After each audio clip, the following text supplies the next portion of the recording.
Okay, we should start the podcast now. Let's Let's do it. do it. Okay, we're a little bit late, but that's okay. That's fine. Yeah. All right, I can hear you guys pretty perfectly. You guys can hear me, right? Oh yeah, Yeah. perfectly. Yeah. All right. Well, what's going on, guys? It's Just Saying podcast, and we're just saying. And this time it is May the 4th be with you. And I have, of course, Supernerd 81, How's it going, comic book kids? and we do got a special guest, right, Super? Yes, we do have a special guest. My lovely wife, Miss Super Nerd 81. Why don't you go say hi, Miss Super Nerd? Hi. There we go. Yes, and we got a lot to cover. We have a lot to cover we because do. this is all Star Wars. This is all Star Wars. All Star Wars all day, baby.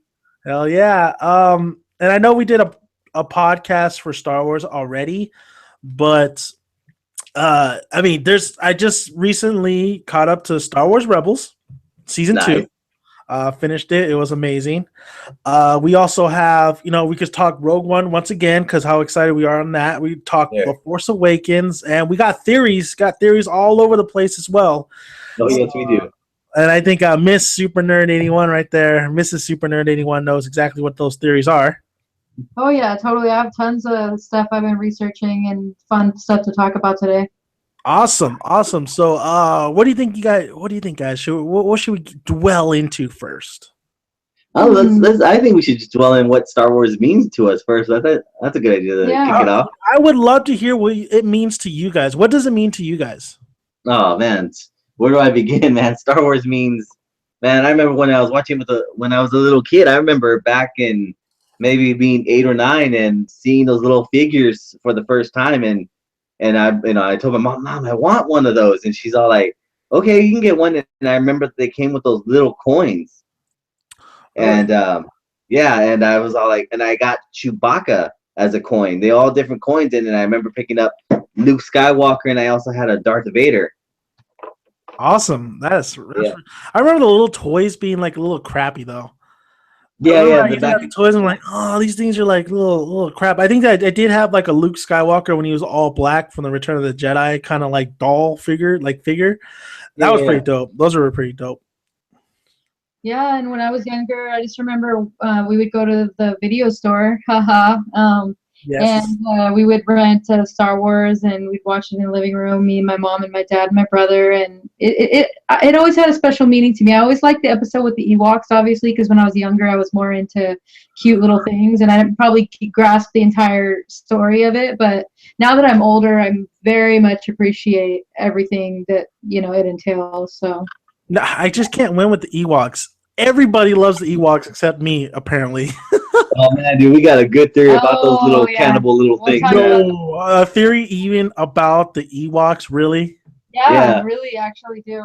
It's Oh not so my god. scary as an inevitability. Yeah, A yeah. certainty. It's really Those crazy. Ewoks are dead. They have to be gone already. They have to be dead. Those little Care Bears have to be just. I mean, Star Wars means so much. I think we talked about this last podcast. It means so freaking much to a lot of people. You could be in any continent, you could be anywhere in the world, and if you say Star Wars, people know what Star Wars is, just like they know who Batman is and who Superman is. Like, Star Wars is life. Star Wars is a phenomenon. It's May the 4th be with you. People National love Star Wars so holiday. much. They made a day out of it. That's how popular it is. Definitely.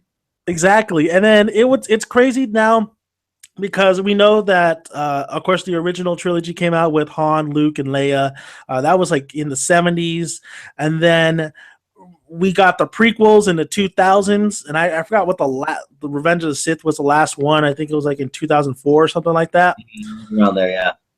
And for the longest time, we didn't have any Star Wars movies. And at that point, I think we were all thinking, like, were we ever going to get any more Star Wars films? I think there was TV shows hinted here and there.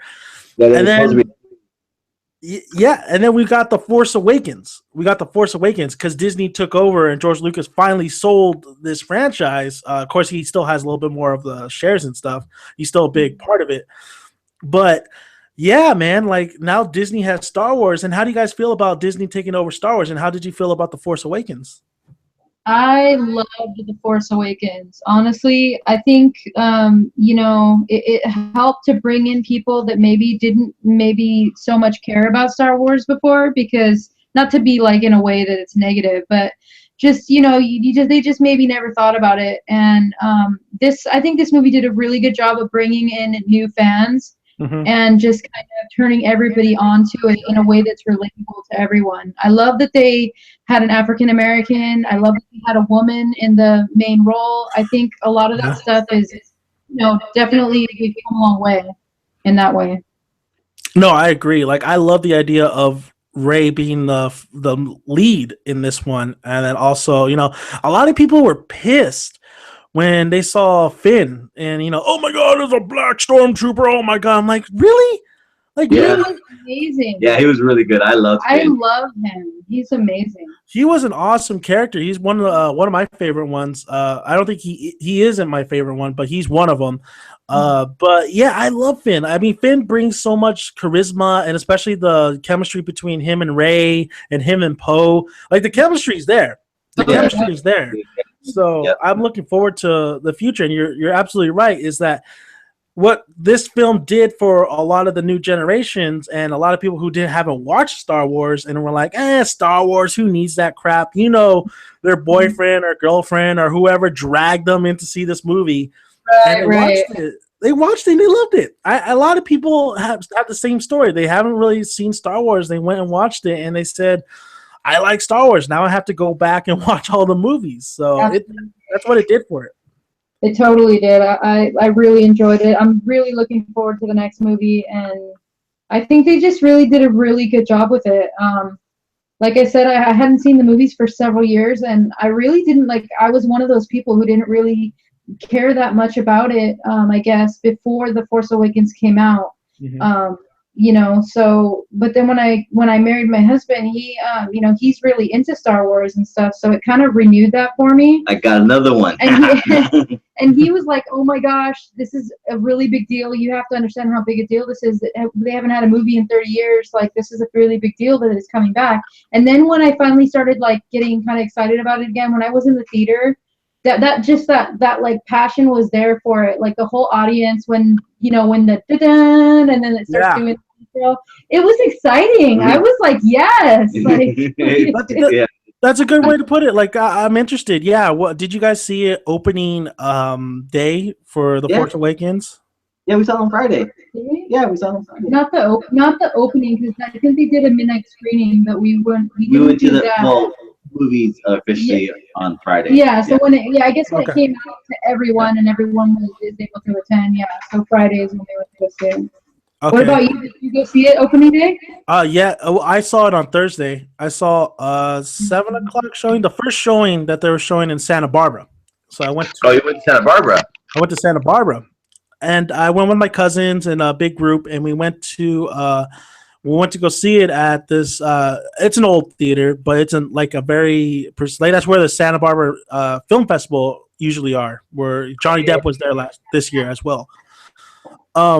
So we went over there and we saw the show 7:00 showing, and what was cool about it was they showed a lot of the clips of the old movies from, I believe, New Hope to Return of the Jedi. They showed clips to kind of refresh your memory. Oh, that's cool. So like a little slideshow, like memory thing. Yeah, all the big moments from each movie. So that's what was really cool. Man, I would have liked to see that. What was really cool too is that was they showed all the big trailers too, Batman v Superman at the time was the biggest thing. Like, oh, Batman v Superman, the trailers. That garbage. Yeah. We always got to mention Batman v Superman.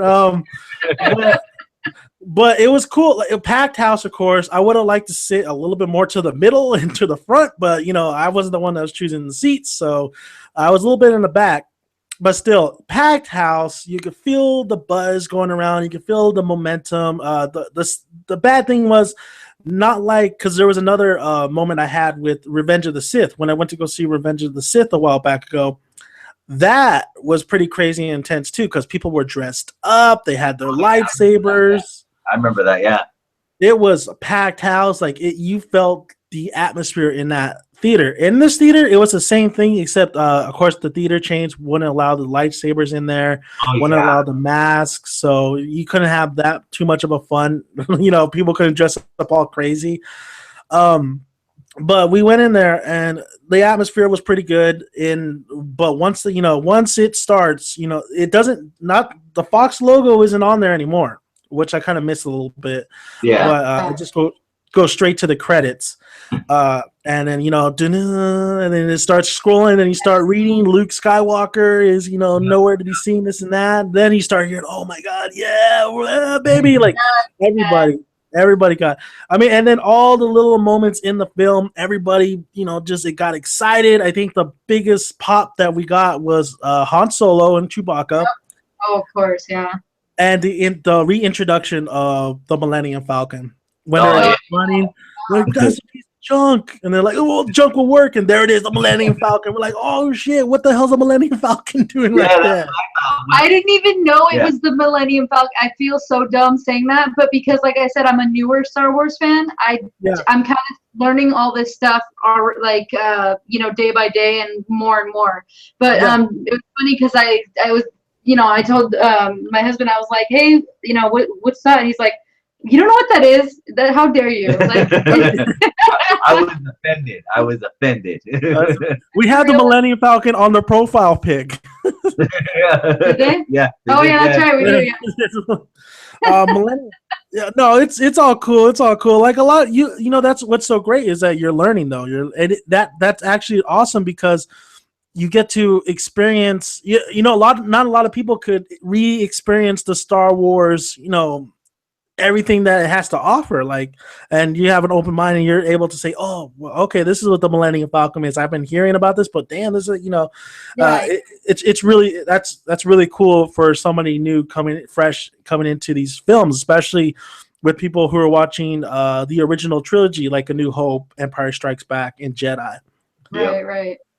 Because I think a lot of people just remember especially today, they just really kind of remember the prequels. They don't remember the old movies. And some people like them. Some people don't like them because they're dated. I think they're fantastic still, even with how old they are.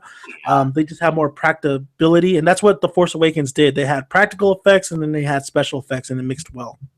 So now is A New Hope to the other one, like in the four that I'm talking about, that would be considered in the prequels set? A New Hope? Yeah, because it's pre Force Awakens, right? No, because it's a continuation from A New Hope. The New Hope and everything is like a that was the first one to start it. And then you went Empire, Jedi, and now Awakens. Oh, so Force Awakens happened after Jedi then? Yeah. Okay. Yeah, but what you can consider a prequel is definitely Rogue One. Rogue One is definitely a prequel. I agree with you on that one. Rogue One is a prequel.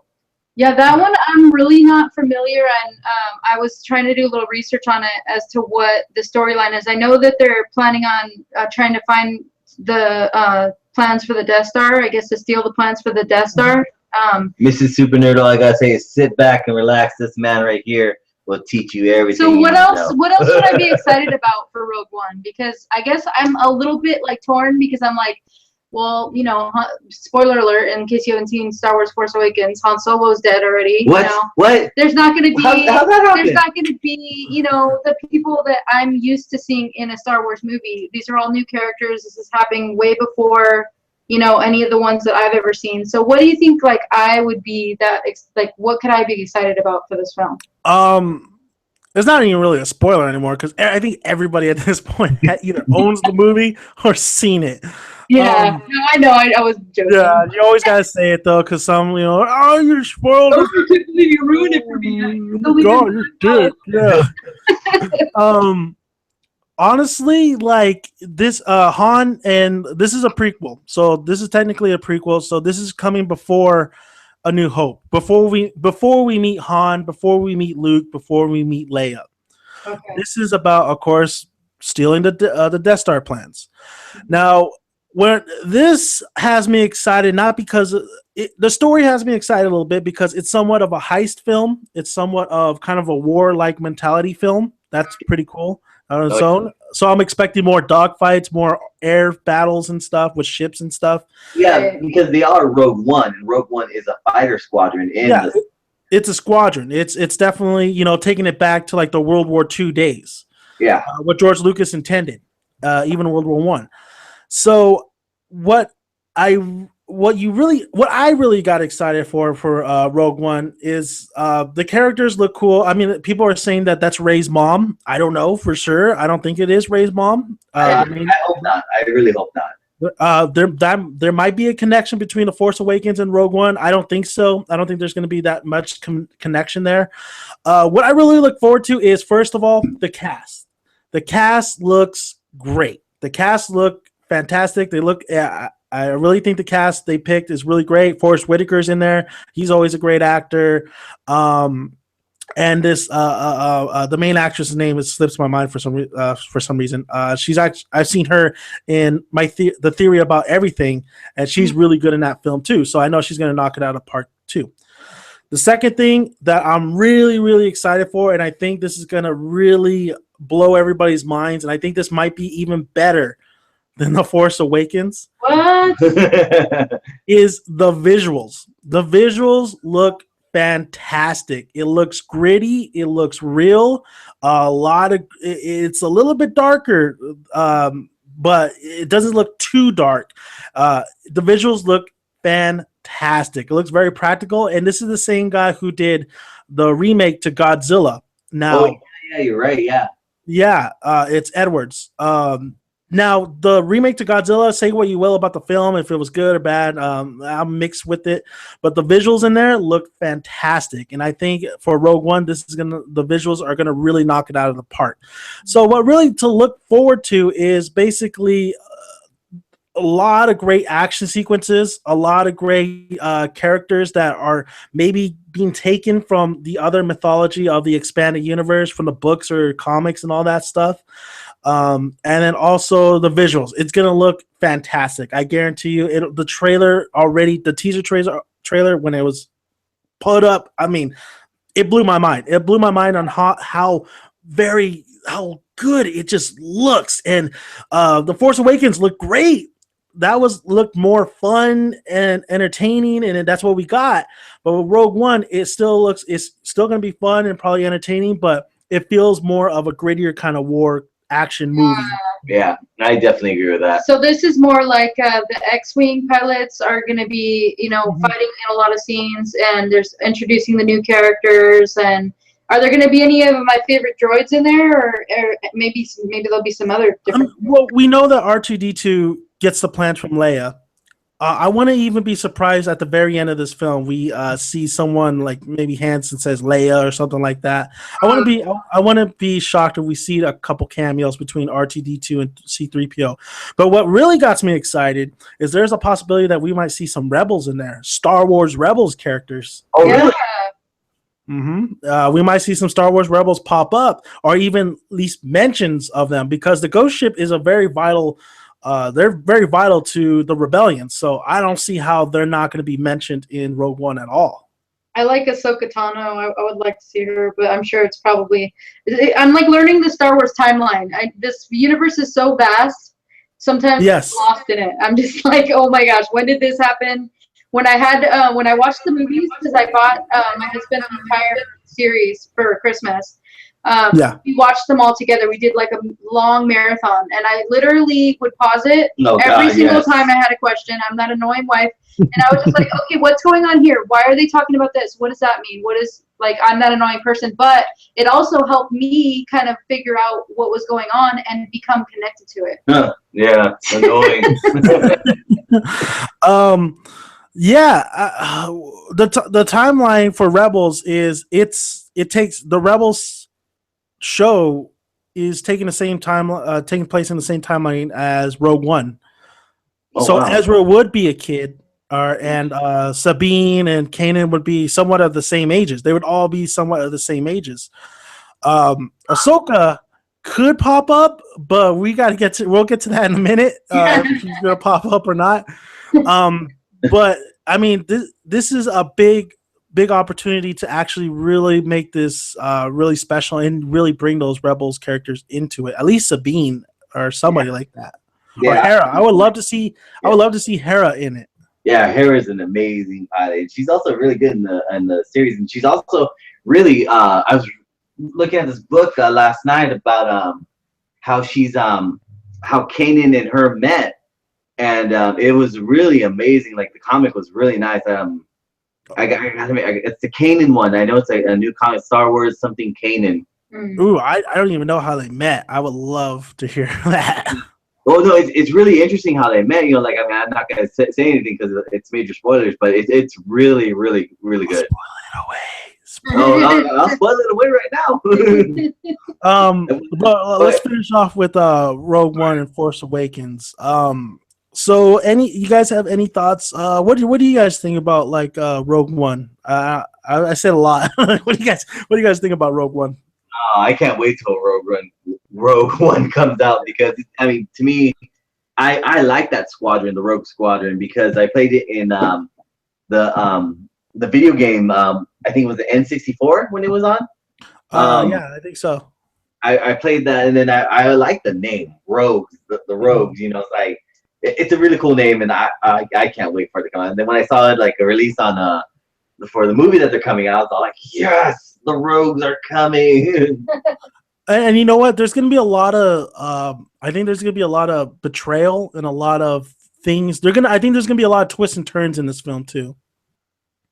I think my answer is going to be a very girl answer, because like I mentioned before, the Star Wars universe is so vast. I think you can honestly pick and choose kind of what you do like versus what you think you might not be so interested in.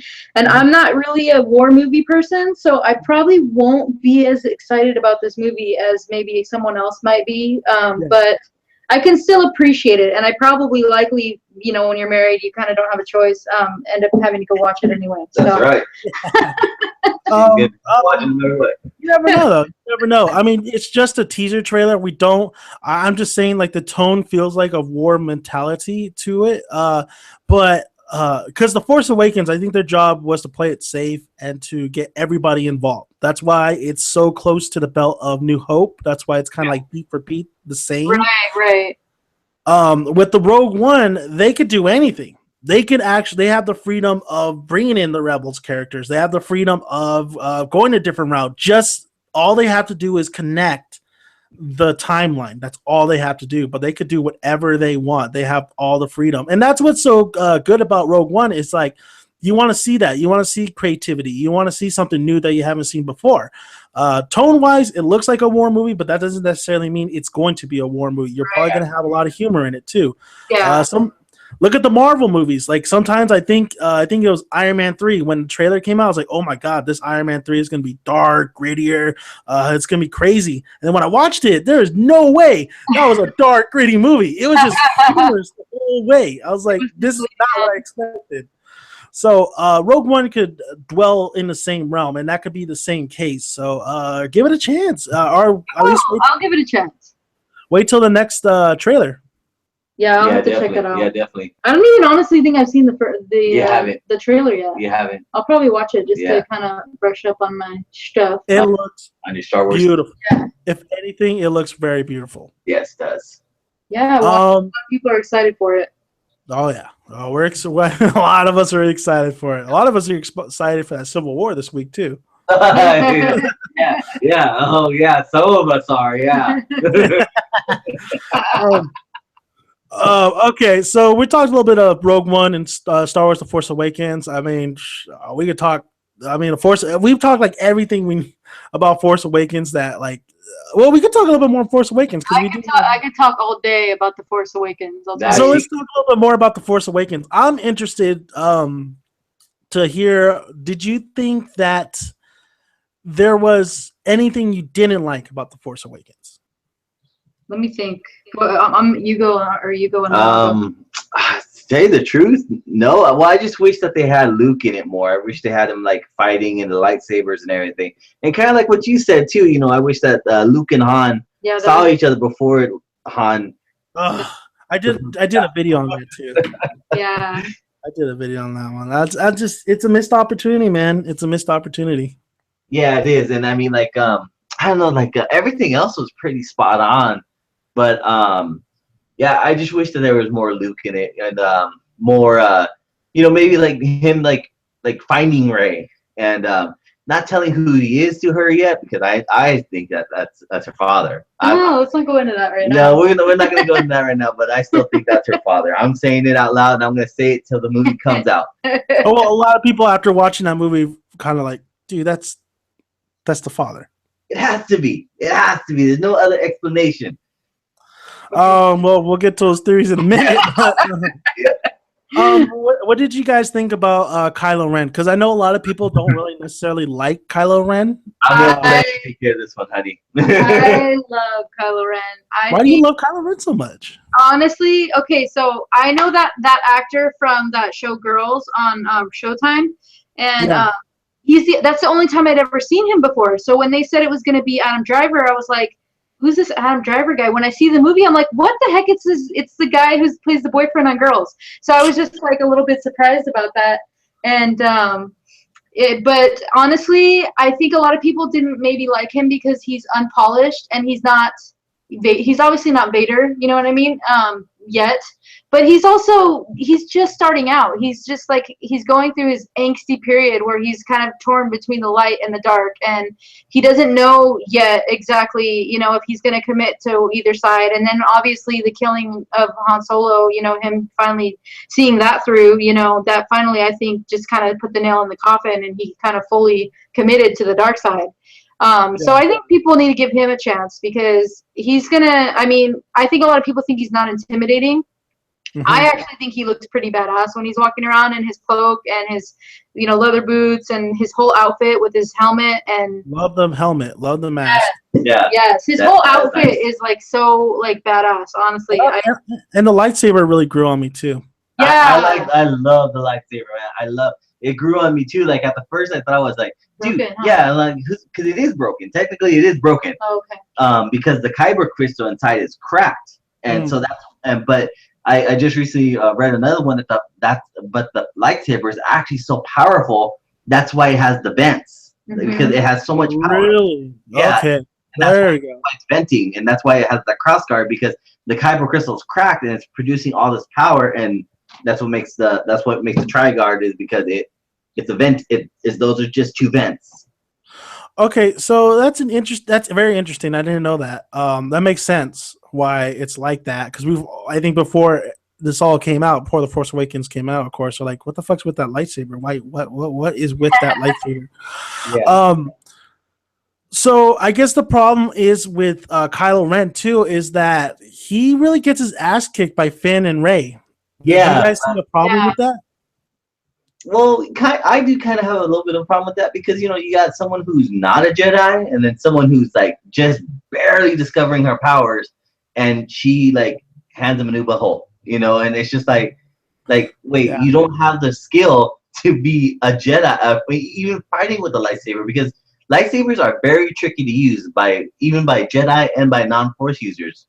Well, Han Solo used it. Yeah, well, people say that. People say, "Oh yeah, Han Solo used it." Well, yeah, he turned it on, but I mean, in order to like wield it, like swinging it around like a Jedi does, that's very difficult. Like because you don't know you just don't know how it works. And honestly, all Han did was just went, just sliced over. I think anyone could. That's true too. About that, I don't think that's the first time that she's wielded a lightsaber. I don't think so. Well, no, also like a Supernerd, Miss Supernerd just said right now, that because she uses a staff. She uses that staff all the time. Yeah, she does. So I think that's what gave her kind of the edge of using a staff weapon or a sword-like weapon. Yeah. And there's so much we don't really know about her either because, a lot of her life, they really just kind of didn't explain, obviously, for obvious reasons because they were saving that for the next part of the rest of the movie. When she talks to her dad, Luke. Stop. But I think it's not known to us exactly where she came from. Like, what training does she have? Maybe she did train with somebody prior to that. I don't want to get into theories right now, but that has something to do with it. Yep, Luke. What did he say? Luke. Well, she definitely some point trained with Luke, I think. I think so. See, that's it. That's my theory, that she was one of the people in the group of people he was training, and then that's when Kylo Ren turned to the dark side, and then all just went to shit, and obviously he ended up abandoning and leaving, or for whatever reason. Yeah, that does actually make sense. Exiling himself. So I really do think that's not the first time she's handed a lightsaber. Well, not a lightsaber, maybe like a staff weapon or something like that. Or been trained in that way. Because I don't think they had the training sabers like they did in the prequels. Because she can fight. Even you see her on the streets in Jakku when she's fighting those guys who are trying to take BB-8 from her. Yeah. She's like kicking their ass, and like Finn's like, "Oh, let me help you?" And then he realizes, you see his look on his face. He's like, "Oh, she doesn't need no help." No, she don't. And also, I think that's the title of The Force Awakens. Like, she awakens the Force, and she just gets stronger as she goes. I do think she's a little bit too strong. I think Kylo Ren could have put up a little bit more of a fight, but honestly, that lightsaber fight at the end was just fantastic. My favorite scene in that whole entire thing is when she grabs Kylo's lightsaber and he grabs hers, and then he has hers up, and then she's putting his down into the ground, into the snow, and I love that part. And then she puts it out, right? Basically, I think it does go. I think it does turn off. Yeah. Yeah, because it ends up turning off and falling into the snow. Then he slices it right across the face. You got a new scar to talk about. Yeah, exactly. But I think too that like you said, it awakened the Force in her. I think I agree with you. I see why people say, like, there's no way, it took her, like, 2 seconds to learn what took Luke 3 movies to learn. Whatever, you know what I mean? I honestly, like I said, don't think this is the first time she's fought or the training. And also, it's kind of funny and comical, like you said, when he's fighting with her, and he's like, "You need a teacher," and she's like, kicking. Yeah. She's like, At first, I thought she said, like, what? Like, she was just like looking at him, but I think she said like the Force. Yeah. It's so funny, but it's such a funny look when she gives him. She's like, huh? I think she gets like that strength within her, and she remembers what Maz told her, and she's like, yeah, I can kick ass, and then she does. Like, she straight up, like, that's when she ends up like defeating him and causing him to submit. So, I think it's not the first time she's fought. I really don't. It's I remember in the theater too, like that whole, because when Finn gets his ass kicked, right, and Kylo's reaching for the lightsaber, he's about to, by the Force. I remember the whole theater was just going, Luke. I'm like, it ain't gonna be fucking Luke, and it's Rey. And I was like, I knew it's gonna be Rey. There ain't no Luke, right? Why the hell would Luke be right there? He like just pops up out of nowhere. Yeah. Everybody going, Luke. I don't know if the same thing happened to you guys, but I thought that was pretty damn funny. That is funny. That is. No, we got a quiet theater. No, not really. There were some parts where they were really excited. Obviously, when Han and Chewie walk in, I was one of them too. I was like, yes, and I was like clapping because it's just exciting. You see them again, and I just love Harrison Ford. And he's old. They're awesome. They're just so awesome. So when I saw them, it was really exciting. And it wasn't even Harrison Ford in the movie. It was Han Solo. That's what it was Han Solo. Exactly. He's not Harrison Ford in that. He's Han Solo. I would have never thought he would have knocked it out of the park again, and he did. He knocked it out of the park again. Yeah, he's all one last hurrah, huh?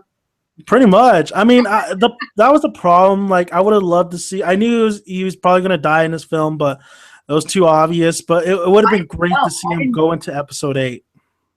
Yeah, I don't think I even had any idea he was going to die. I ended up finding out. God, I hate people on social media because I hadn't seen the movie and I was excited about it and we were going to go see it.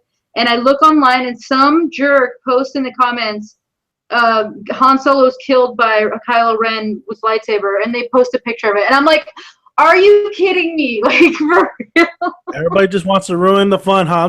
I'm surprised Civil War hasn't came out with any spoilers yet. Yeah. Oh, well, sort of. Yeah, I gotta thank Supernerd 81 letting me in on that one. I should spoil something right now, actually. You see who dies? Not spoiler alert. Spoiler alert. But no, I mean, I really, really, really like The Force Awakens. I do too. Yeah. But you know what? Keeping with your theme, when you asked if there was something that I was disappointed in, I actually do have one thing that I really did not care for in that movie. No Jar Jar. I would no. Honestly, that's not. Yeah, exactly. I miss him. No. Honestly, I think that Princess Leia really sucked in that movie. Like, I don't know if it's because she's had a hard life since all the since the 70s or whatever, and she's a little far gone or whatever. But I felt like cigarettes. I'm gonna borrow like a saying from someone who told me when they had seen it how they felt. Basically, they could have got an actress to play her better than she played herself. Ugh, yeah. And that's pretty hard. brutal. But I didn't see any chemistry. I didn't feel like that was Princess Leia. I felt the chemistry when her and Han met up again. A little bit, I guess. I felt it. I was like, damn, that's like the Empire Strikes Back chemistry because they play around with each other like that. He's like, did her hair or something like that. She's like, no, new jacket or no, same jacket. He's like, new jacket. Yeah, I love that. But I do agree with you that like Leia should definitely had a pivotal part in this film, a bigger part in this film. In the books, going to the expanded universe. In the books, Luke actually teaches her how to use a lightsaber, how to use the Force. Actually, they're able to communicate with each other telepathically. That's so cool. It's funny that you mentioned the books. Yeah, it's funny that you mentioned the books because there was a new release of a book that came out called Bloodline. Yeah. And so like there was it actually has Leia in it. Leia is the main character in the book, and I was just listening to it on Autobook. Little plug there, Autobook. and they were just it has to do with more of her character. She's a senator in this one because this is before Force Awakens. This book happens before. So it's like a prequel before Force Awakens. And so like her marriage with Han, how he's going off and doing all these like races. So is she really is she married to Han, or are they just like they were just together? No, they're married. They are married. Yeah. Interesting. Okay. And then with Ben before he became Kylo and everything, how he was with Luke and just like there was like a really because she's very like I'm a senator, I need to stay here with the and with the whole she feels tied to her post. Yeah, exactly right there. She feels tied to her post and then Han's going off doing all these races. Han's a racer. Yeah. He's a starship racer, so that's why he's going off and doing all the things, and there's a real strain on the marriage because she feels like I need to stay here, but Han is doing his thing by just going off and doing all these races and everything. So when you say races, is that why they say in the thing, is this the ship that flew in 14 parsecs? Yeah, 12. 12. Like, is that what he's talking about? Okay. Yeah, exactly. It was 12. We'll try to add 2 more seconds or 2 more parsecs. That's pretty interesting, but when you're explaining it to me, it's like, damn, dude, like the expanded universe books before they started making these books canon and the comic books canon, like I think they were just better. They just had more detail. I agree with you. Because in the expanded universe, Han and Leia's relationship, it's still somewhat strained, but it's kind of cooler to see him kind of stick because he's very respected. He's very respected in the of course, in Empire he was respected, and Jedi he was very respected. Like he could be a commanding officer if he wanted to. So it's interesting.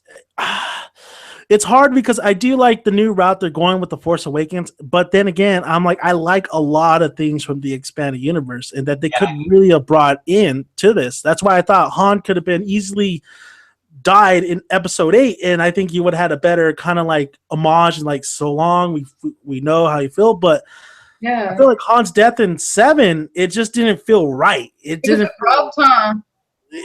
I'm all for Han dying. But the way it was too soon. It was way too soon.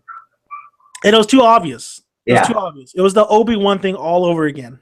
See, I didn't know Yeah. that. I think I just didn't know that was even gonna happen. Really? Yeah. Yeah. It was too obvious, and it was too soon. Like you said, I think he should have expanded on the 8, and then like maybe instead of Chewie seeing him, maybe like Luke was like down or something, and he's just coming to his senses or something. Because I mean, even though he is a more powerful Jedi than Kylo, maybe a trooper blasted him or something, like, and then he was like, and then he witnesses the kill, Han's dying, and I think that would have been a way better. Honestly, I would have loved for him to go, the captain going down with the ship. I would have loved to see the Falcon destroyed with him in it. But no, man, you can't destroy the Falcon, man. The I Falcon- would have loved to see the Falcon destroyed with him in it, because there's actually in the books there was a somewhat of the similar ship like the Falcon that he raised. Yeah. Yeah, wasn't it called the Outrider or something like that? Yeah, something like that. And you could have had Poe get that sweet baby, or whoever else. Yeah. But I feel like Han should, because Han loves that damn thing so much. Just kill him off with it, Nah. Do Independence Day. Go into that Star Killer. Let's go right into the beam. I don't know if that ship would have even dented Star Killer, because Star Killer. No, he wouldn't have done shit. Yeah.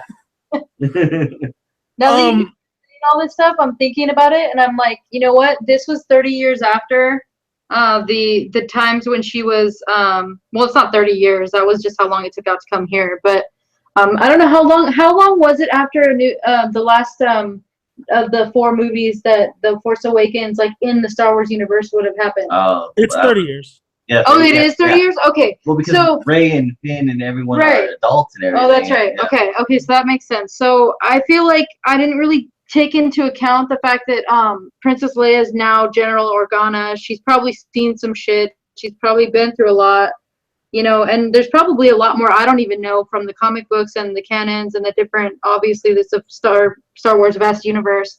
I don't know. Maybe she played her part exactly the way that Leia would be in 30 years from. Maybe because I'm just thinking about this right now. Maybe because when she played the part, she was General Organa, but she was withered, old, tired, and then plus with Kylo Ben leaving her, that was probably like the nail in the coffin right there. Yeah. And I was just like, she's just like, I'm tired. I'm this is too much for me. My son's gone, and my husband's gone. My marriage is falling apart. She's probably like, she's worse for the wear. That makes sense. That makes sense then. But I think I just was a little thrown off by it, because I think a lot of people who have seen the older movies that were watching The Force Awakens maybe expected the characters a little bit too much to be exactly the same as they were in the other movies. I don't think so. I think a lot of us were hoping they matured more. I think that's the problem with Leia, is that I was hoping. I think she could have been written a lot better than what she was given in The Force Awakens. Mm-hmm. Han is exactly where I thought Han was going to be at.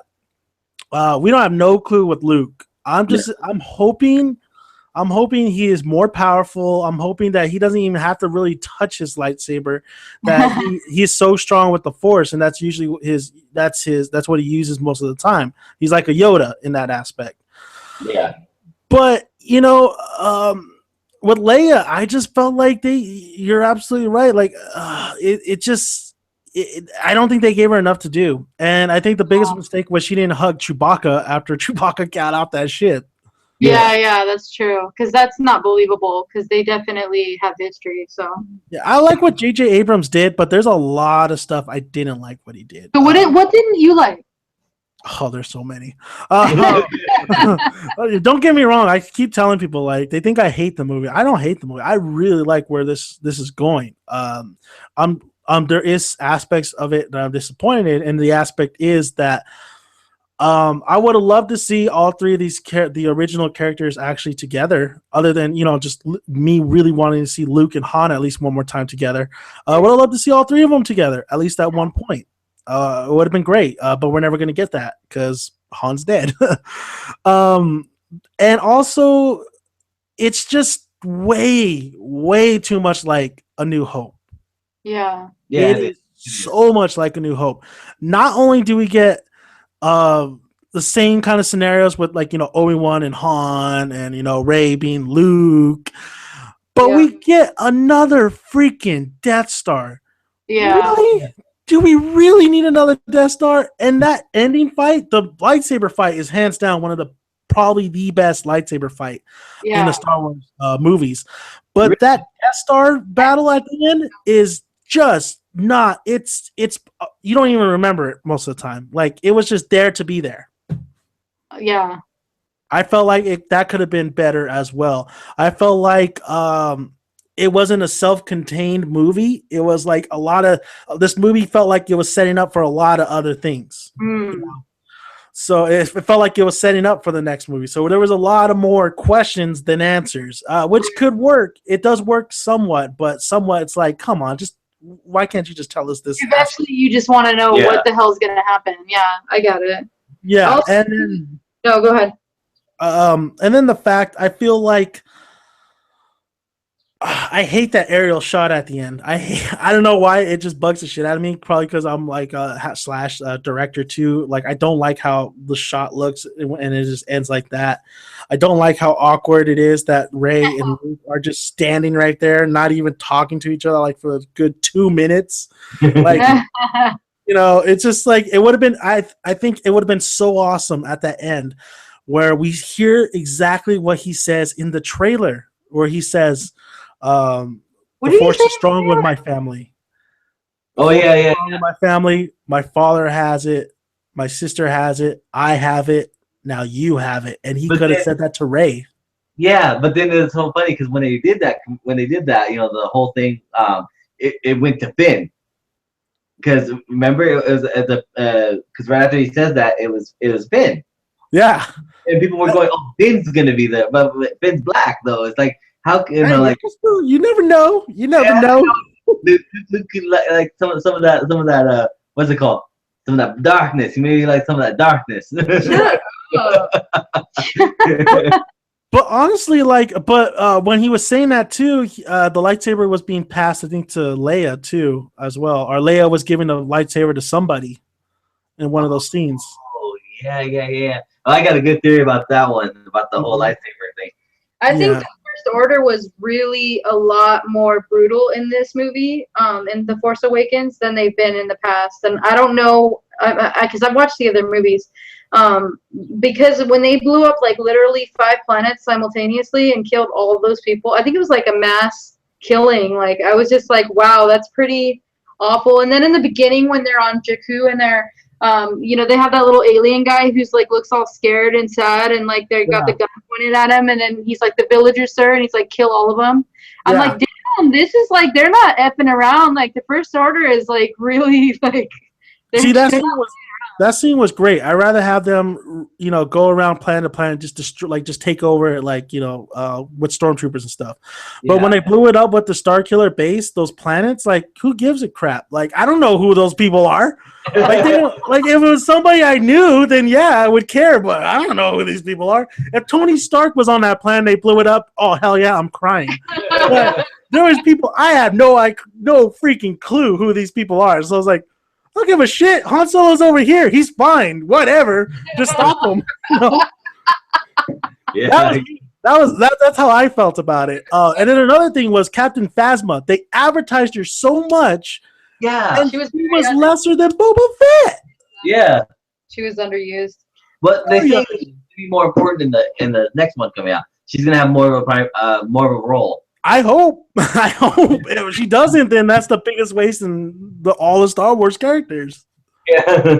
Yeah, I liked her character. She was cool. I really like her outfit. I think she's really neat looking. Yeah. She's on Game of Thrones. She's the one lady. I don't watch Game of Thrones yet. You don't know about that. I know, but you will. Thrones life yet. But I will say there's a lot of great things about it though. The practical effects, the special effects, it was very fun, adventurous, like the old movies. The new characters were awesome. Need more Poe. I'm just saying. Yeah, I loved Poe. He was great. Poe was great, and he only had that much. He didn't have that much to do, honestly. No, he didn't.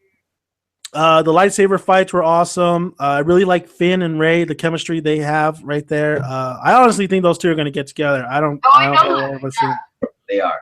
They really like made it pretty clear that Finn had a thing for Rey. I mean, there was several times throughout the movie, where he's like, "Why are you going back to Jakku? Got a boyfriend? Got a cute boyfriend?" Like he's asking her, he's like, "Hey girl, can I get some?" Like, you know what I mean? Like you could tell he definitely has feelings for her.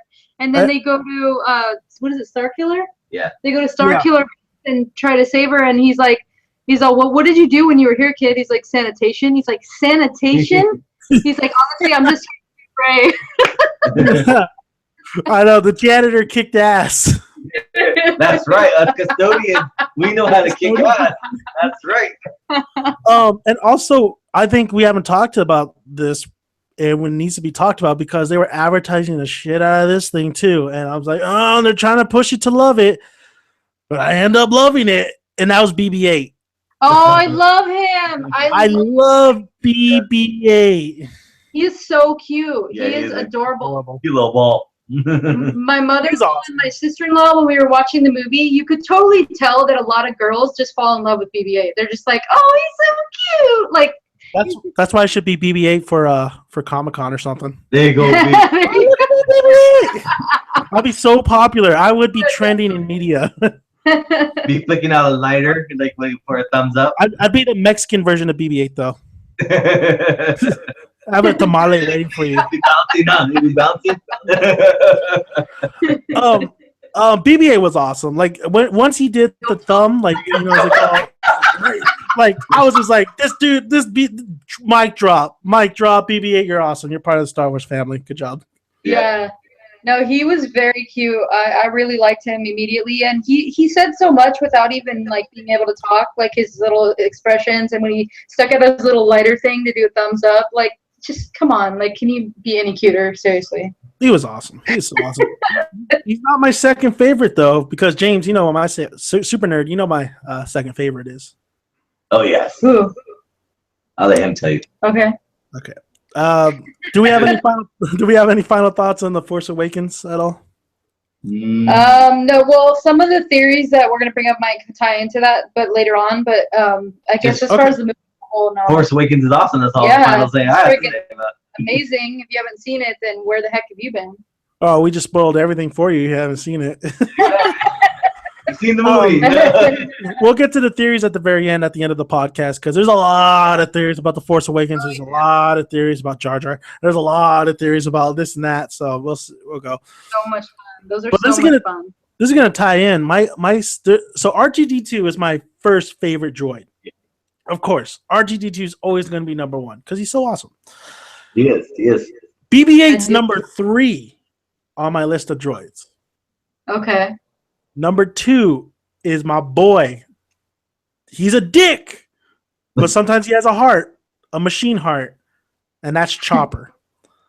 Oh, yep. Oh, okay. Love Chopper. Yeah, okay. Star Wars Rebels. That's what we're going to get into right now. Season 2. Just finished watching the finale, and boy, what a finale it was. Now, season 2 overall, it was a good season. It definitely was a great season. Finished very strong. Some of the episodes were a little bit tiresome, but fill-ins. But I feel like the backstories of a lot of the characters were introduced in this season, and they were great. Hera's backstory, Sabine's backstory, Zev, not too much. He's not my favorite character, but it's cool that he's on the crew too, especially with him and Ezra's relationship. But I love me some Chopper. And there's one episode dedicated to Chopper where he tries to go get a new leg. Oh yeah. And what Hera tells is to put your ass better be on the ship. This is an important mission. We're gonna go. Be back. You better be ready to go. And Chopper's like, yeah, whatever. Like, don't you go after that leg. You better stay here. Chopper's like, whatever. Chopper, what does he do? He goes after the leg, and then he gets left behind. Yeah. Yeah, it's so funny because she's all like, "Stay, don't go after that leg," and the leg looks just like his old leg. And he kept on staring at it, like, they're gonna be gone for a little bit. I got time. So he went over there and he tried to buy it. The guy's like, "We gotta buy it." Of course, he's a droid, doesn't have the money. Yeah. And so he waits. The guy goes and he jacks it. Steals the damn leg. I'm like, Chopper, you're beast. You're beast, Chopper. You straight out tried to steal that damn leg. Yep. So funny. And then I remember one episode with Chopper and R2 met. Chopper and R2 met. And Chopper's all cussing him out. And So Chopper's more rough around the edges droid. he's an older droid. Yeah, he's an old droid. He's an older droid? Yeah, he's an older droid. I didn't know that. I just thought he was just a dick. No, because he's an old grumpy droid. Because if you looked at when he goes and like does the walking like R2 does, it's a wheel. It's not like R2's third one comes out of his butt. Yeah, like Chopper is such a mean little droid, but he likes to play jokes on Ezra and Zeb a lot. Yeah, he does a lot. He's just like he's R2D2, R2D2, but R2D2 is more fun, lovable, and he actually he sometimes he gets down, but Chopper, man, you don't mess with Chopper. Yeah, Chopper will slap somebody. I swear, he will slap somebody silly. He has his two arms that come out of his head right there, and he uses those. Is that on Netflix? Is that all the seasons on Netflix? No, it's on Disney XD. But don't worry, I got you covered. You got me covered. I got the app. Oh, okay. There's an app for everything. Well, I know Clone Wars is on Netflix. Yeah. And all the seasons. And my buddy's actually been watching Clone Wars, and because he's going to be going as Captain Rex for Comic-Con. Oh yeah, that's Lucky SOB. Oh yeah, he's got his whole suit already in. He's like, "Oh, dude, I need a discount from Michaels." I'm like, "Tomorrow's work." So he's ready to get that going. I want to see him before you guys go. I want to see him in his full Rex outfit, dude. Oh, he still has to cut it out. I want to see it though. I want to see it after he's done with everything, and you guys. Okay. Yeah. We'll get that going, man. Yeah, definitely. Now I'm debating, since now he's gonna be a Storm or Rex, Captain Rex. Now I have to be a Jedi. There you go. Jedi's easy. But I know personally, I would if there was actually a Jedi and Sith, we actually lived in those day and ages. There's no way in hell I'd be a Jedi. I'd be a Sith. Maybe I can get talked into being a Jedi, but I'd be a Sith at first. I don't know. I think I'll be a gray Jedi. I would definitely be a gray Jedi because they're balanced, dude, between light and dark. And they have a really cool code where it says without chaos there's no peace, without peace there's no chaos. And then at the end it says I am a gray Jedi, and it was just man, it's amazing. It's amazing little I guess you could say saying. They're saying, yeah. Yeah. Just saying. Yeah. I'm just saying. What about you, Miss Supernerd? Would you be a Jedi or a Sith? I would definitely. I think I'm a little bit of both. So you're a gray? Yeah, what is it? I'm a Jedi in the streets. No, I'm just kidding. I'm just kidding. No. Are you an Anakin? Stop. No, actually, whichever one has a purple lightsaber, probably Mace Windu. That would be Mace Windu. Yeah. No, Mara Jade. Mara Jade, yeah. We'll get to the expanded universe in a minute. But going back to Rebels, season 2. Let's just talk about the ending of Rebels, because the ending of Rebels just blows my mind. So Darth Maul is back. Yes. And he is old and grizzly, but he still got it. He still got the Force, and he still has it. He's still kicking ass. He's still moving good. I don't know how he's still alive though. I know after having all that stuff happen to him, he got chopped in half. Then his body's chopped, right? Oh, you know what? Clone Wars is still canon. Yeah. And they introduced him in Clone Wars, I think, and they brought him back into Rebels. Mm-hmm. So I think there's more explanation in Clone Wars, because I think in Clone Wars he has metal underneath. He has robotic legs. Yeah, well, with the Clone Wars is that he was brought back to life at first, and he was left on a planet of junk, right? He went crazy. And that's when he had the robot legs, because he was cut in half because of Obi-Wan. Yeah. So he went crazy, he went insane, and he was just all blah out there. But then his brother, he had a brother named what was his name? I can't remember his name, but they did a whole series on this one, like a mini series in the Clone Wars, and his brother went to go get him, and so he brought him to like these sisters, like, these witches, and kind of like brought him back a little bit. He still had the robot legs and everything, but they brought him back, and then he went after the Jedi again, and then he died going at then he went after Palpatine, and dude, Palpatine kicked his ass, dude. And then Palpatine killed him, and then he came back again. Went after Palpatine again, and then he just got exiled. Okay. But yeah, so like I mean, all that happened to him, and now he's in the Clone War. I mean, in the Rebels, and he was showing Ezra. I'm all like, it's so funny, dude. That when I was watching it, I was all like when I just saw him, that has to be Maul. That has to be Maul. Because I couldn't think of any other person it would be. Yeah. So I'm like, oh. I thought Ezra was going to turn to the dark side. I really thought so. I would actually like that. It's hinted. I think they're going to save it for, especially later on, especially when Kanan was in his little vision quest and he met up with that Inquisitor who used to be a Jedi, I guess, or a Jedi Knight. Yeah. And he said that you cannot save your Padawan. You cannot save Ezra. He's going to turn into the dark side. He's going to kill you too. Yeah. You're gonna die. You're gonna die. So it's very much hinted that Ezra will turn into the dark side. I don't think he will because Ezra just is too. He is very. I just don't think he will. I just feel a gut feeling. I just don't think he'll turn into the dark side. But I love the idea of him almost turn into the dark side. Yeah. Like, I mean, it was really hinted there when he was helping Maul go through the temple, like, because it's like, I think, I was just the whole time, I was all, I think Maul's going to turn Ezra. I really think he is.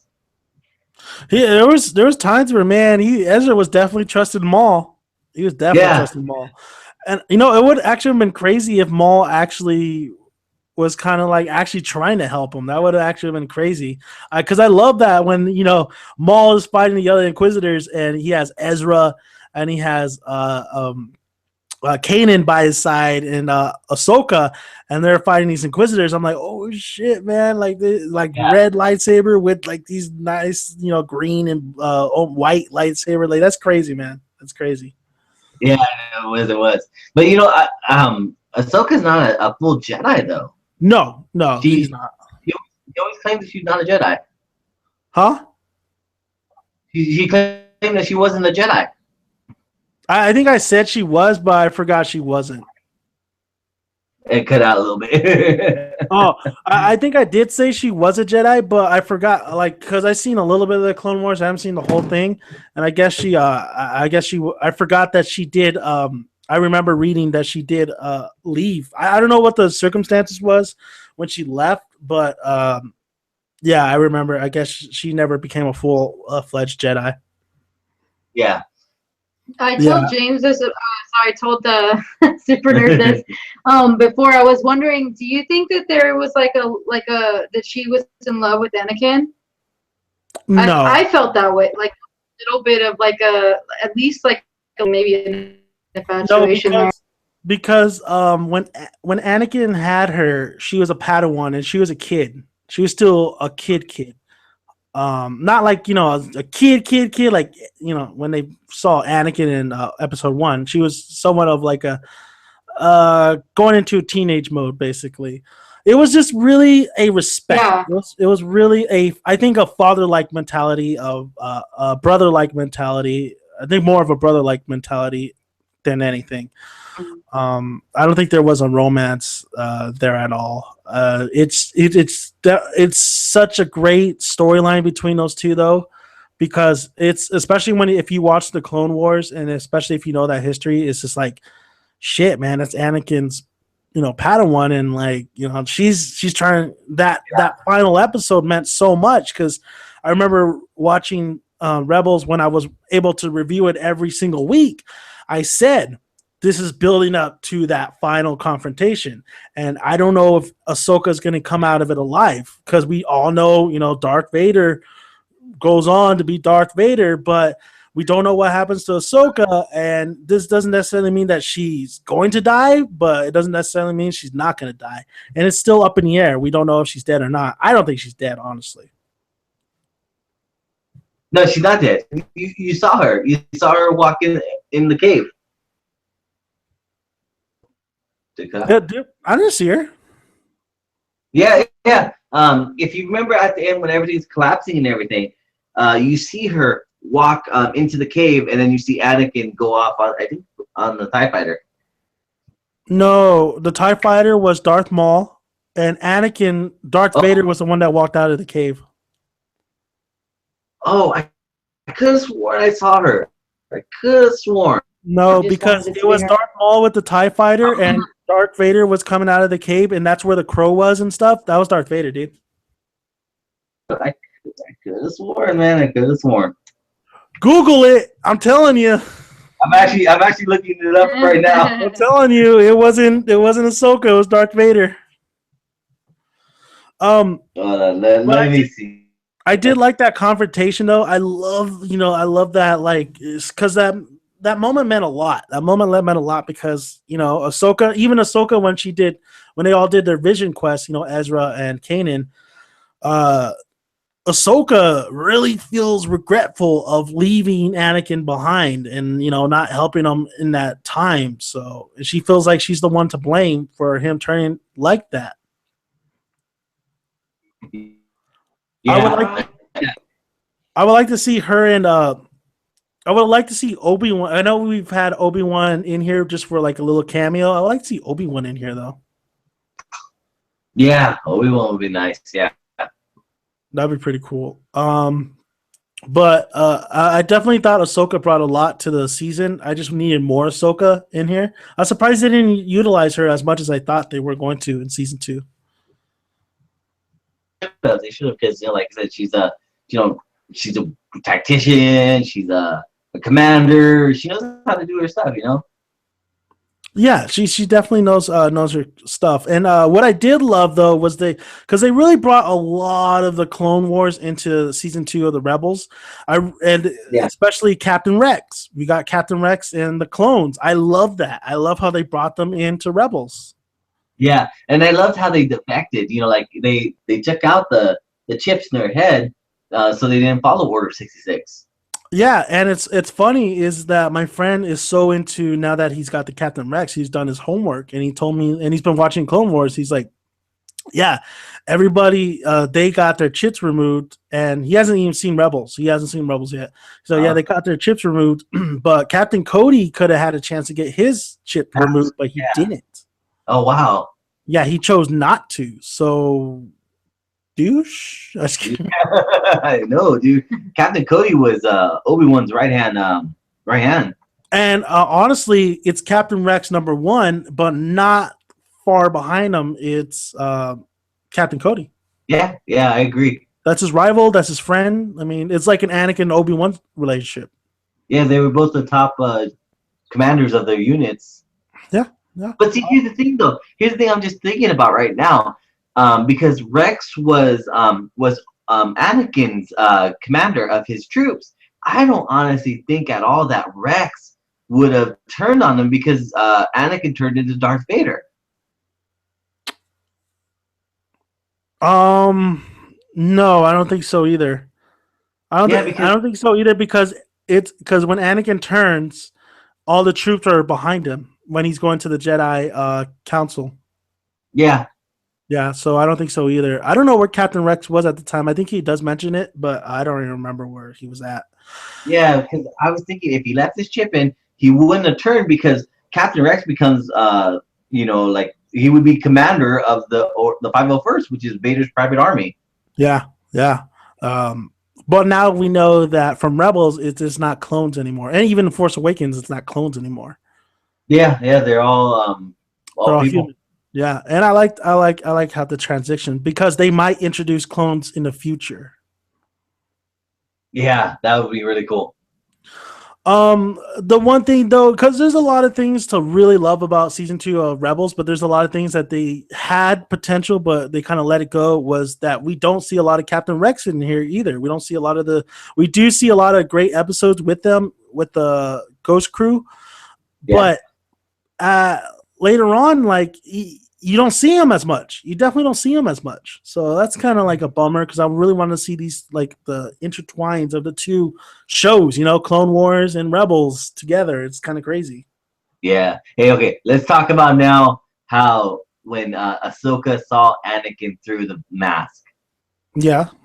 What was your feelings when you saw that? When you see that one eye, just like she just sees it, like it was really.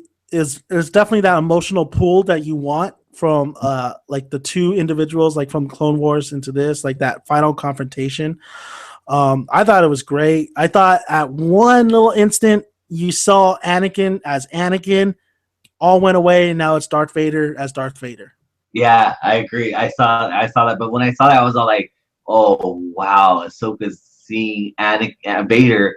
And she's seeing Anakin, she's seeing because she recognized his eye right away, Well, also too was like I was looking to see if he has, wrinkles and stuff because this Anakin shouldn't be young. This Anakin should be old. That's true, yeah. And I don't think he was as old as like the movies portray it, but he should be old. He definitely should be old. So if that mask ever comes apart in Rebels, he should be old. Exactly. Go ahead. No, I say exactly.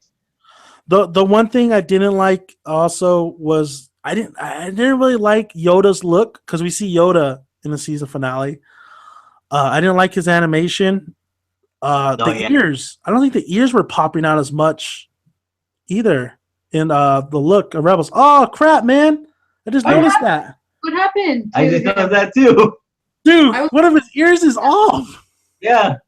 I thought there was a fun story behind that. No, there's not. Now I just found out right now. Wow. That sucks. Dude, I thought you noticed the whole time, so I was all like, I was gonna ask you. Oh man, that's a bummer. Oh, I'm sorry. It's just a sad story.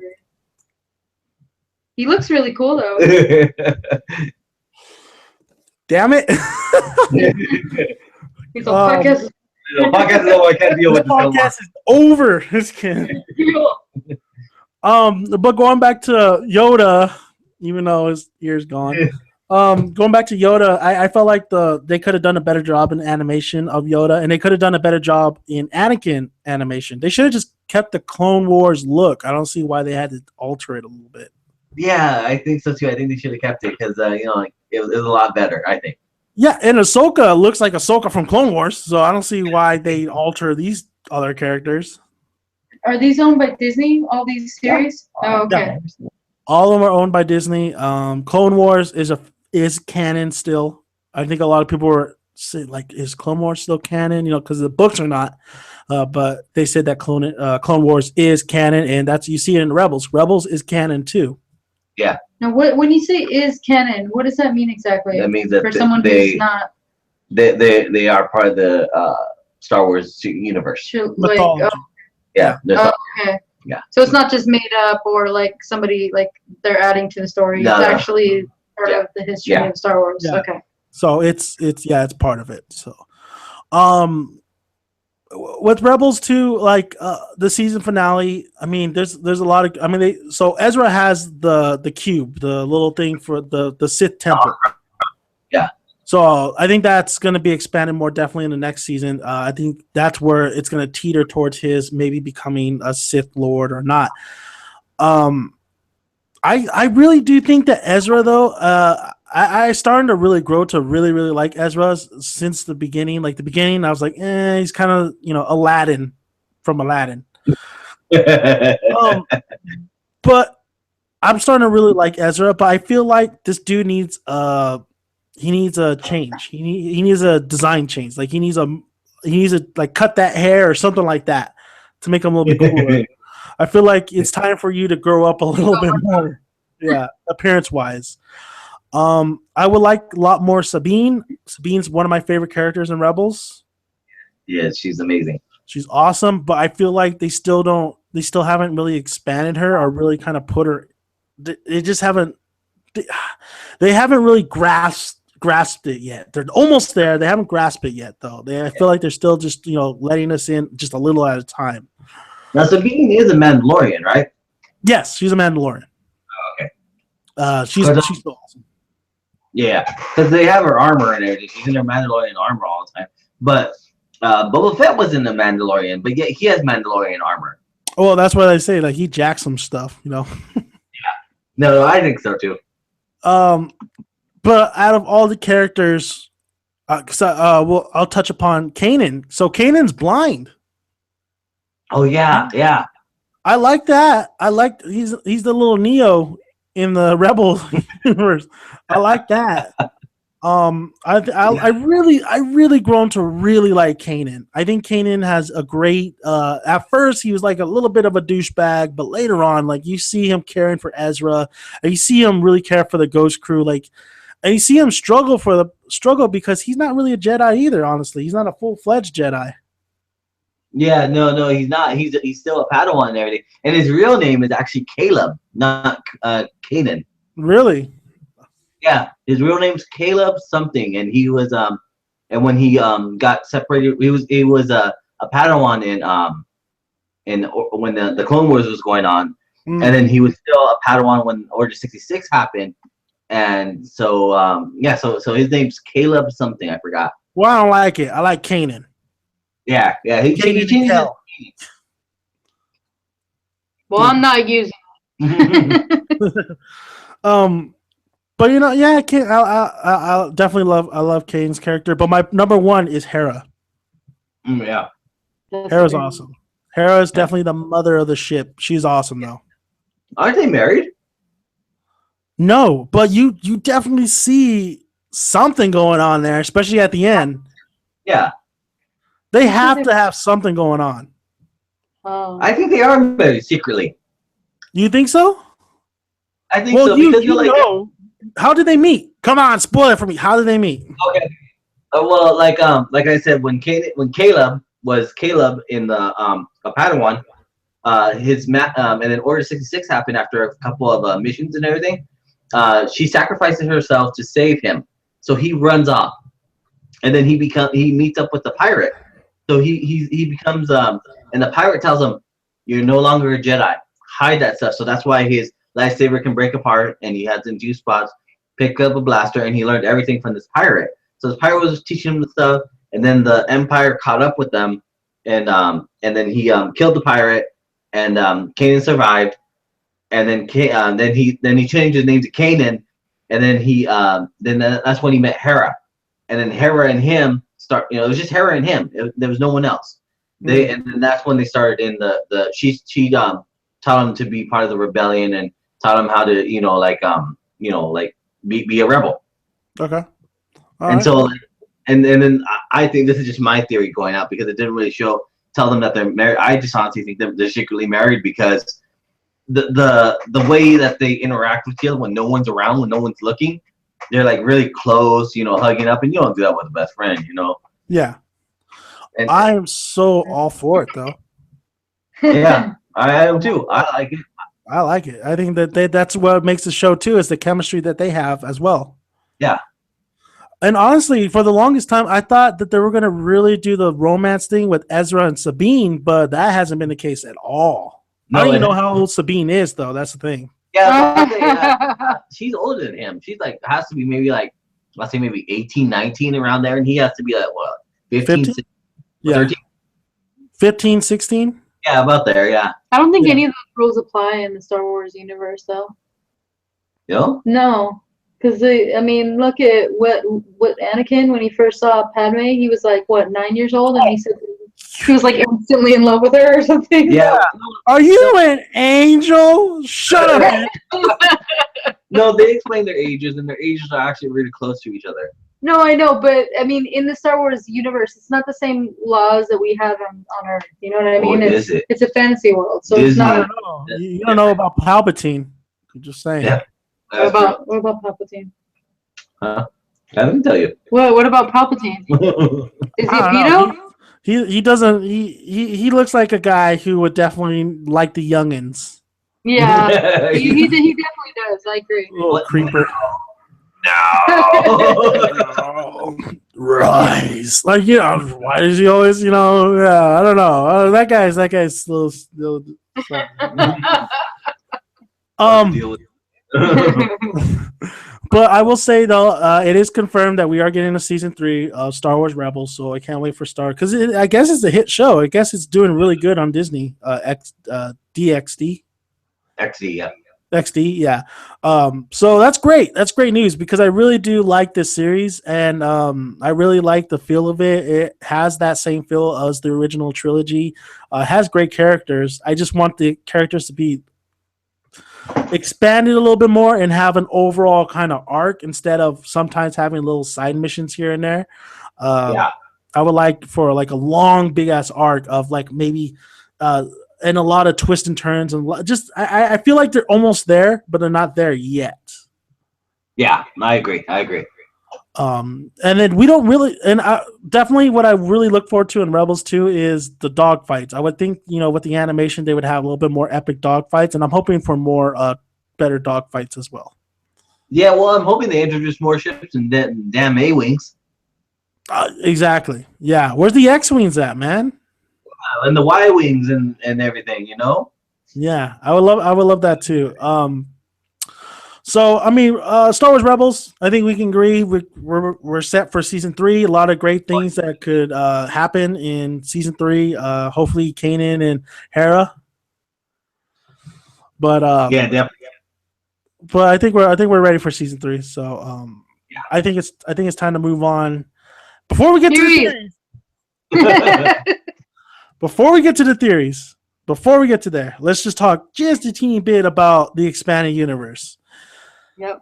The expanded universe, I swear, I will have a heart attack in that theater in episode 8 if Luke tells Rey, yeah, I'm your daddy. Okay?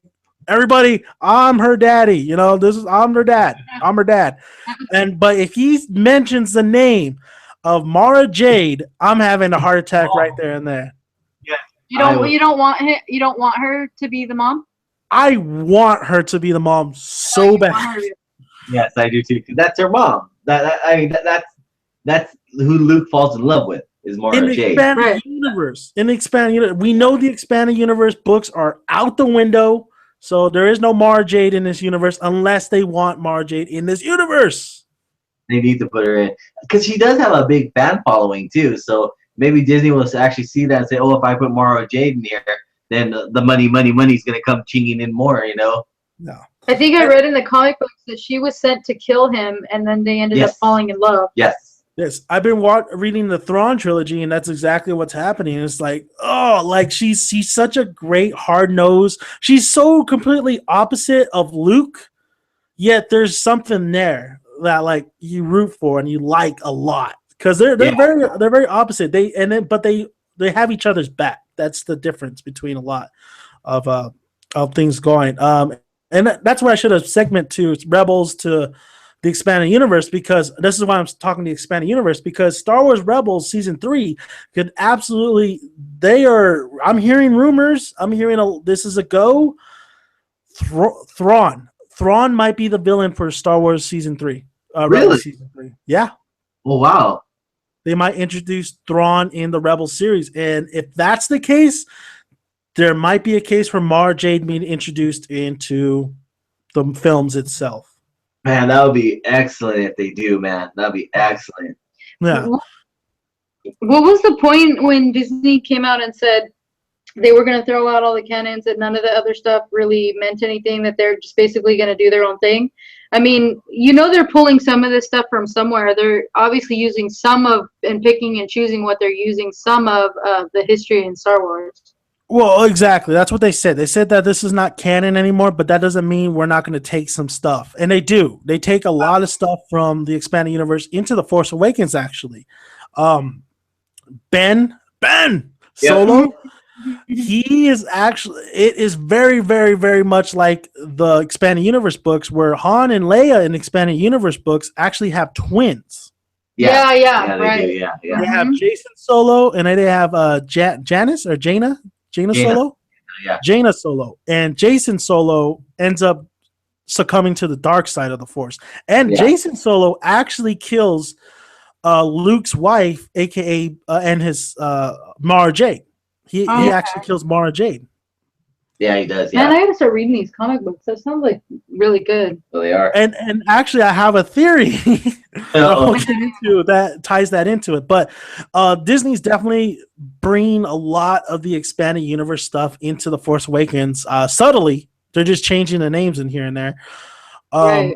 And also, I think there's a couple things here, and I forgot what I was going to say. But yeah, I mean, I think Disney sees the potential of bringing this stuff in, and you could do that with Thrawn. You could do that because it's going to be a different timeline in the books, but you could do that what they're doing right now with Rebels. You can introduce them in there, and you could very well introduce Mara Jade because Mara Jade gets introduced after Return of the Jedi, and you got to remember Force Awakens takes place 30 years after Return of the Jedi. Yeah, Right. yeah. This whole space where we all want to know what were our original characters doing through that whole time. What was Luke doing? Maybe at some point he met up with Mara Jade. You just don't know. They could do that. I'm sure he's getting lonely on that island by himself. Exactly. I mean, come on, give Luke some love. Give Luke some love. Luke some love. He All needed right. that. He, Expanded universe. I just wanted to put that in there real quick. Thrawn season 3, Star Wars Rebels. Are you all for it, Super Nerd? I'm all for it. I'm gonna start looking into watching the Rebels series and maybe some of the Attack of the Clones too. Not Attack of the Clones. What is the Clone series? Clone Wars. The Clone Wars. Sorry. I sound like it. I'll be on the same boat. I'm definitely going to get into the Clone Wars. I watched a couple of episodes of season 1. I've seen the last episodes, the lost episodes, but I haven't seen the whole series as a whole. So I'll get into that. And of course, I love me some Rebels. Theory time. Yes. Let's. I'm just kidding. Just kidding. What? Okay, so what do you guys got for me? What theories do you got? Before we go into this, I kind of had a question that I wanted to pose to you guys, but I want to have like a really mature discussion about it because, okay, so I was looking on the Star Wars Force Awakens page that I follow on Facebook, and they posted this thing the other day saying that the LGBT community would like a gay character in Star Wars. Now, I went in further into the comments because I was like, I wonder how people feel about this because I'm just kind of curious and I wanted to see what people were saying about it. And my personal opinion on it is I feel in becoming a new, person who's interested in Star Wars and a new fan and everything, as far as I've seen, people's relationships are not really relevant in this world. Not really at all, really, other than to show the lineage and the fact that they have offspring. That's the only reason that we even get to see any of that. So I feel like I wouldn't mind if they had a gay character in Star Wars. I just don't know how they would introduce it in a way that wouldn't be out of place, if that makes any sense, without being disrespectful. It makes sense. It makes sense. I mean, Star Wars is not all about sexuality and stuff. Yeah, there's romance in there, but it's not about all that. It just comes naturally. Han and Leia's relationship came naturally. What we're talking right now, Kanan and Hera. Hera's not even a human being, that comes naturally. Finn and Rey, they're interracial. Comes naturally. I'm all for it. Like everything comes naturally. So if there was a gay character, and I'm pretty sure there is, C-3PO, they're robots, they're droids. I don't understand why people would say that they're gay robots when they're freaking droids. There shouldn't be a sexual, why do they stand like that? They're droids. I think people do think too much of it. I think people think too much of that whole issue, but that's not the whole reason we love Star Wars, No, of course not. But I'm pretty sure it's just going to come naturally, honestly. It's going to come naturally. It's going to make sense. If Poe was gay, that's fine. I don't care. Poe's a badass. It's not going to diminish anything. Gay badass. Yeah. I think I think it's going to be a huge. I don't want to say it. It's not controversy, but I think a lot of people are just going to be You're right. raw. You know, stakes up high or whatever. People are just going to have an opinion about it. If they make what I've been hearing is like, what if Luke Skywalker was gay? I think people Right. would just be absolutely everybody would have a voice on that. Everybody would agree, disagree. Like that's the one time I think this issue would be huge if they had like one of the big characters like that. Yeah. A gay, but honestly, it shouldn't even really. It shouldn't matter. It just When would shouldn't you matter. even see that interaction though? When would you even get a chance to even see that come, be able to present itself? It wouldn't even, honestly, I feel like what I said before is there's no real place in the Star Wars universe, and even people in the comments who are homosexuals were putting on the comments, I'm gay myself, and I don't feel like we need a gay character in Star Wars. Like, it just doesn't really fit, and it's kind of, they said, please don't do it just for the sake of doing it, or because people are telling them to do it. That's where I'm at with it. Yeah, it's the with Luke, there is no way you would know. Maybe if he said that, no, I'm not your father, like people would be like, man, but you just never know. They wouldn't blatantly say like, I'm Luke Skywalker and I'm gay. Like, no, it just never would happen. Yeah, This exactly. is my partner. The best, I guess, the naturalist thing I've seen. I mean, you looking at TV, they have a better way of introducing the that element into it. Walking Dead, it has a lot of gay characters in The Walking Dead, but it doesn't like their characters first, and then we see. And with The Walking Dead, it's a zombie apocalypse. It's a zombie apocalypse, so a lot of of course, sex is one of the main things in the zombie apocalypse. Sex, food, surviving. So that's how you get to know a lot of these characters and what if they like what their preferences are. Oh, And okay. it's naturally done though. It's not like right in your face like, yeah, oh yeah, I'm gay, this and that. No, it actually, you see them with their partners or whatever, and it doesn't take away from the story at all. It just naturally comes and goes. And with Star Wars, it's definitely different. It's because you're either gonna confirm it if they're actually with their partners, or that's how you kind of bring it in. But other than that, like, you don't know who is who's gay in the universe. Yeah, that's what they were saying, is that the only people whose sexuality has really been confirmed in Star Wars is Princess Leia, Han Solo, Anakin, and Padme. And the only reason they even brought those up is because it was to show the lineage and the fact that they were that they have offspring together. Yeah, hell, we don't know if Palpatine's gay or not. Just He looks a little fruity to me. It was funny because somebody put in the comments, they were like, Star Wars already has a gay character, Jar Jar Binks.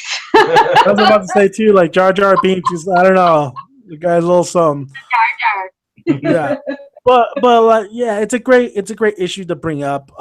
But it's not an issue until if they make it an issue, and that's why I bring Luke Skywalker in there. If they make it an issue like that, if they just blatantly say like, I don't see, like we said, like I don't see how they're gonna do that. If they do it that I don't way, see how they could work it in. I really don't. no, Not naturally. yeah, Star Wars is just mainly what Disney wants to do is just have fun with it, make money, and just not worry about any of that, and just tell a Skywalker story basically in the main movies. So yeah, I agree. Coming off of the Jar Jar Binks thing, do you mind if we go into some theories? let's get in some theories. Let's do it. Okay, so have you heard this theory that Jar Jar Binks is a Sith Lord? I did. I heard about it. And what do you know about it? I heard that he's actually playing dumb, and that a lot of the situations he was in Phantom Menace and even like the Senate, because remember, he's the one that gives Palpatine power. Yeah, exactly. Vote. Right. A lot of people think he's a Sith Lord in hiding because there's a lot of things he does that are not a normal thing or being could do. You have to be force sensitive, and that's what Jar Jar does. I I think it's a funny theory, and honestly, I think it would be a cool theory. I think it'd be a cool Kind of theory. fun, right? Yeah, it's a told fun theory. It's a fun theory. Like, because Jar Jar, people want something for Jar Jar because Jar Jar is such a terrible character. Yeah, it's true. I just True. can't wrap my head around it for some See, I'm reason. trying to get him on the bandwagon here, but I'm just gonna run through the little bullet points that I pulled off the internet here because honestly, I think it's pretty fun and I think it's fun. I love it. Like when I first heard it, I was like, "Oh my god, how absurd is this? This is the stupidest thing I've ever heard." I watched the video, and I was like, "Okay, like just wasn't, it was a little bit like it could be plausible, So, definitely in the movie you see him doing a lot of, like you said, like drunken, like stammering around, almost looking like he doesn't know what he's doing or being clumsy. Mm-hmm. And they say that mimics. Yeah, exactly. They say that mimics like the martial arts, a form of martial arts, and that a lot of the times in the movie you see actually. I didn't even know this until I watched the little YouTube clip of the why these little bullet points. You see him actually like talking, and before other people are saying things, he's mimicking what they're about to say. Which is kind of crazy because he's a CGI character. Think about that. Because everything that he does is predetermined. They have to make his mouth say those things. Yeah. Yeah. But yeah. I don't see why you're not on the bandwagon, Super Nerd. It's out there, but it kind of makes sense. It's kind of funny how it makes sense. Yeah, I just don't know. I just don't see it for some strange reason. He uses Jedi mind tricks a lot in the movie. You'll notice that, like in one of the parts, I will not remember the movie because I just don't remember the prequels all that much. But one of the scenes, he's going to the door, and it's almost like he knew they were gonna walk in before they even walk in, and then when they walk in, he pretends like he's all surprised to see them. But it's almost like he knows what's going to happen before it even happens. And a lot of the times you'll see, like like you said, when he granted Palpatine into power, you saw him waving his hand and everything.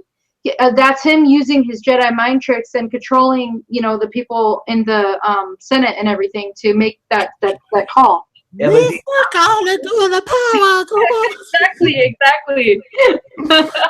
Oh God! Now I'm gonna get I want a Jar Jar Sith poster now. It's so I love it because I really think that it holds a lot of weight. And here's the thing. So just to sum it up, the reason that they feel like a lot of this was kind of the whole idea was originally was to make him be like this character that didn't seem so important, and George Lucas is known for doing that. Doesn't seem important, doesn't seem like he has any kind of a role, seems kind of dumb and kind of weird in the beginning, but ends up actually having a pretty big role and surprises everybody. But what happened is when the prequels came out, everybody fucking hated Jar Jar Binks. I mean, I'm not saying everybody because there actually are people who really love Jar Jar, but there's a lot of people that I talk to that really don't. So, I mean, once he saw that and the backlash that he got from introducing that character, he was like, oh, okay, wait a minute. Let's backtrack. Let's go back. Let's cover our tracks here. I actually don't want to make this be what happens because I know that people are not going to respond to it well because they obviously don't like this character. So, he put Jar Jar back into he kept like a Jar Jar there a little bit in Attack of the Clones. He's like just barely there, and then of course Revenge of the Sith barely there. He did that because if you watch Red Letter Media's Star Wars prequel reviews, they're amazing. By the way, that's what you guys need to watch is Red Letter Media's. I don't know. I'll see why they're not at 1 million subscribers because they're amazing. Just a little plug there. Just a little plug there. They say that George Lucas basically put Jar Jar in the second and third movie because it was like an FU to the fans. Like, you don't like my Jar Jar? Well, I don't give a shit. Here you go. That's basically what it was. But the theory itself was like, I mean, if he was going that way too, that would have been crazy as well. Well, the actor who played Jar Jar Binks actually put on his Twitter after this theory came out, it's really good to see that people finally see the meaning behind the work, no matter how long it takes. So I don't think it was Sith. I don't think it was Sith what he meant. I think it was just like overall like.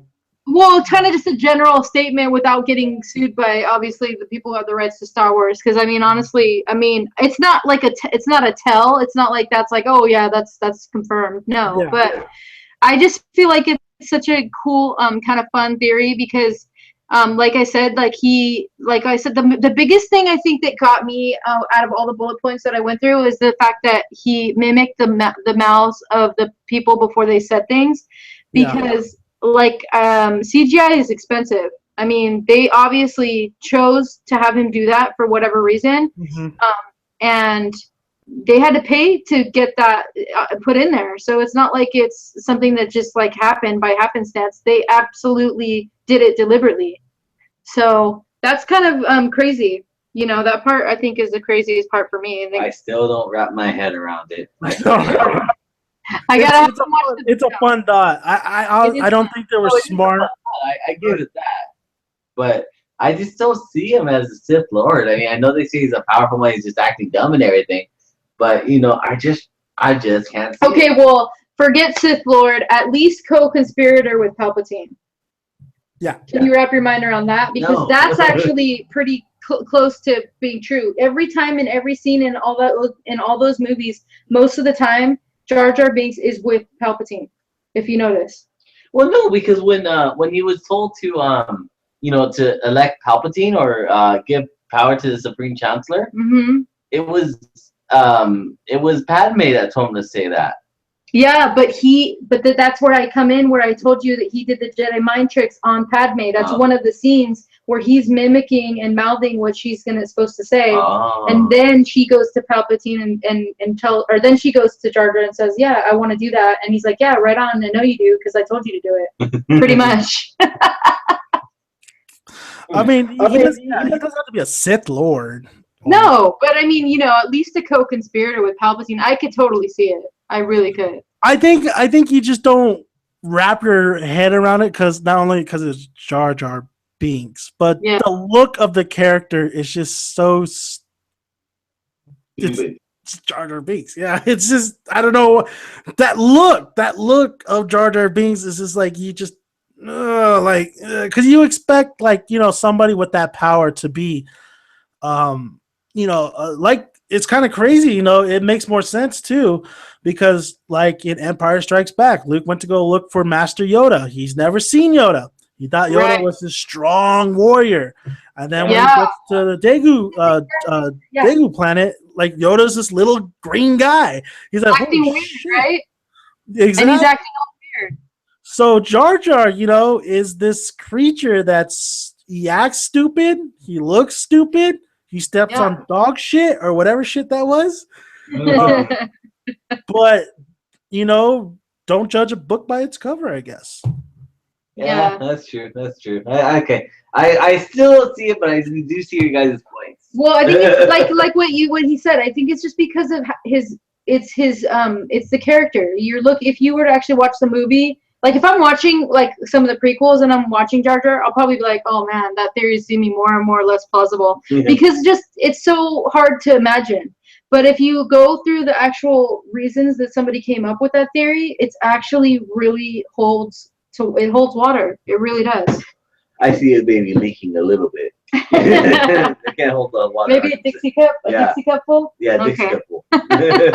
we'll give it a Dixie cup, not a solo cup, but a Dixie cup. Okay. So what else theories do you have? Have you heard of the Ewok okay, so oh god, the Ewok. Yeah, I gotta hear this one. This is kind of funny because I grew up, like I said, and I told you this in the beginning of the podcast, I loved the Ewoks when I was younger, especially. They look like cute little teddy bears. Care bears. Yeah, exactly. Like I was like, yes, I'm all about it. I'm on board. There's cute little bears in this movie. Let's watch it. So then I was going through these theories online and I found this one. And it just made me laugh because I never even thought of this, and it's just like crazy how these things come up. So basically, it's not even a theory. This is more like a certain.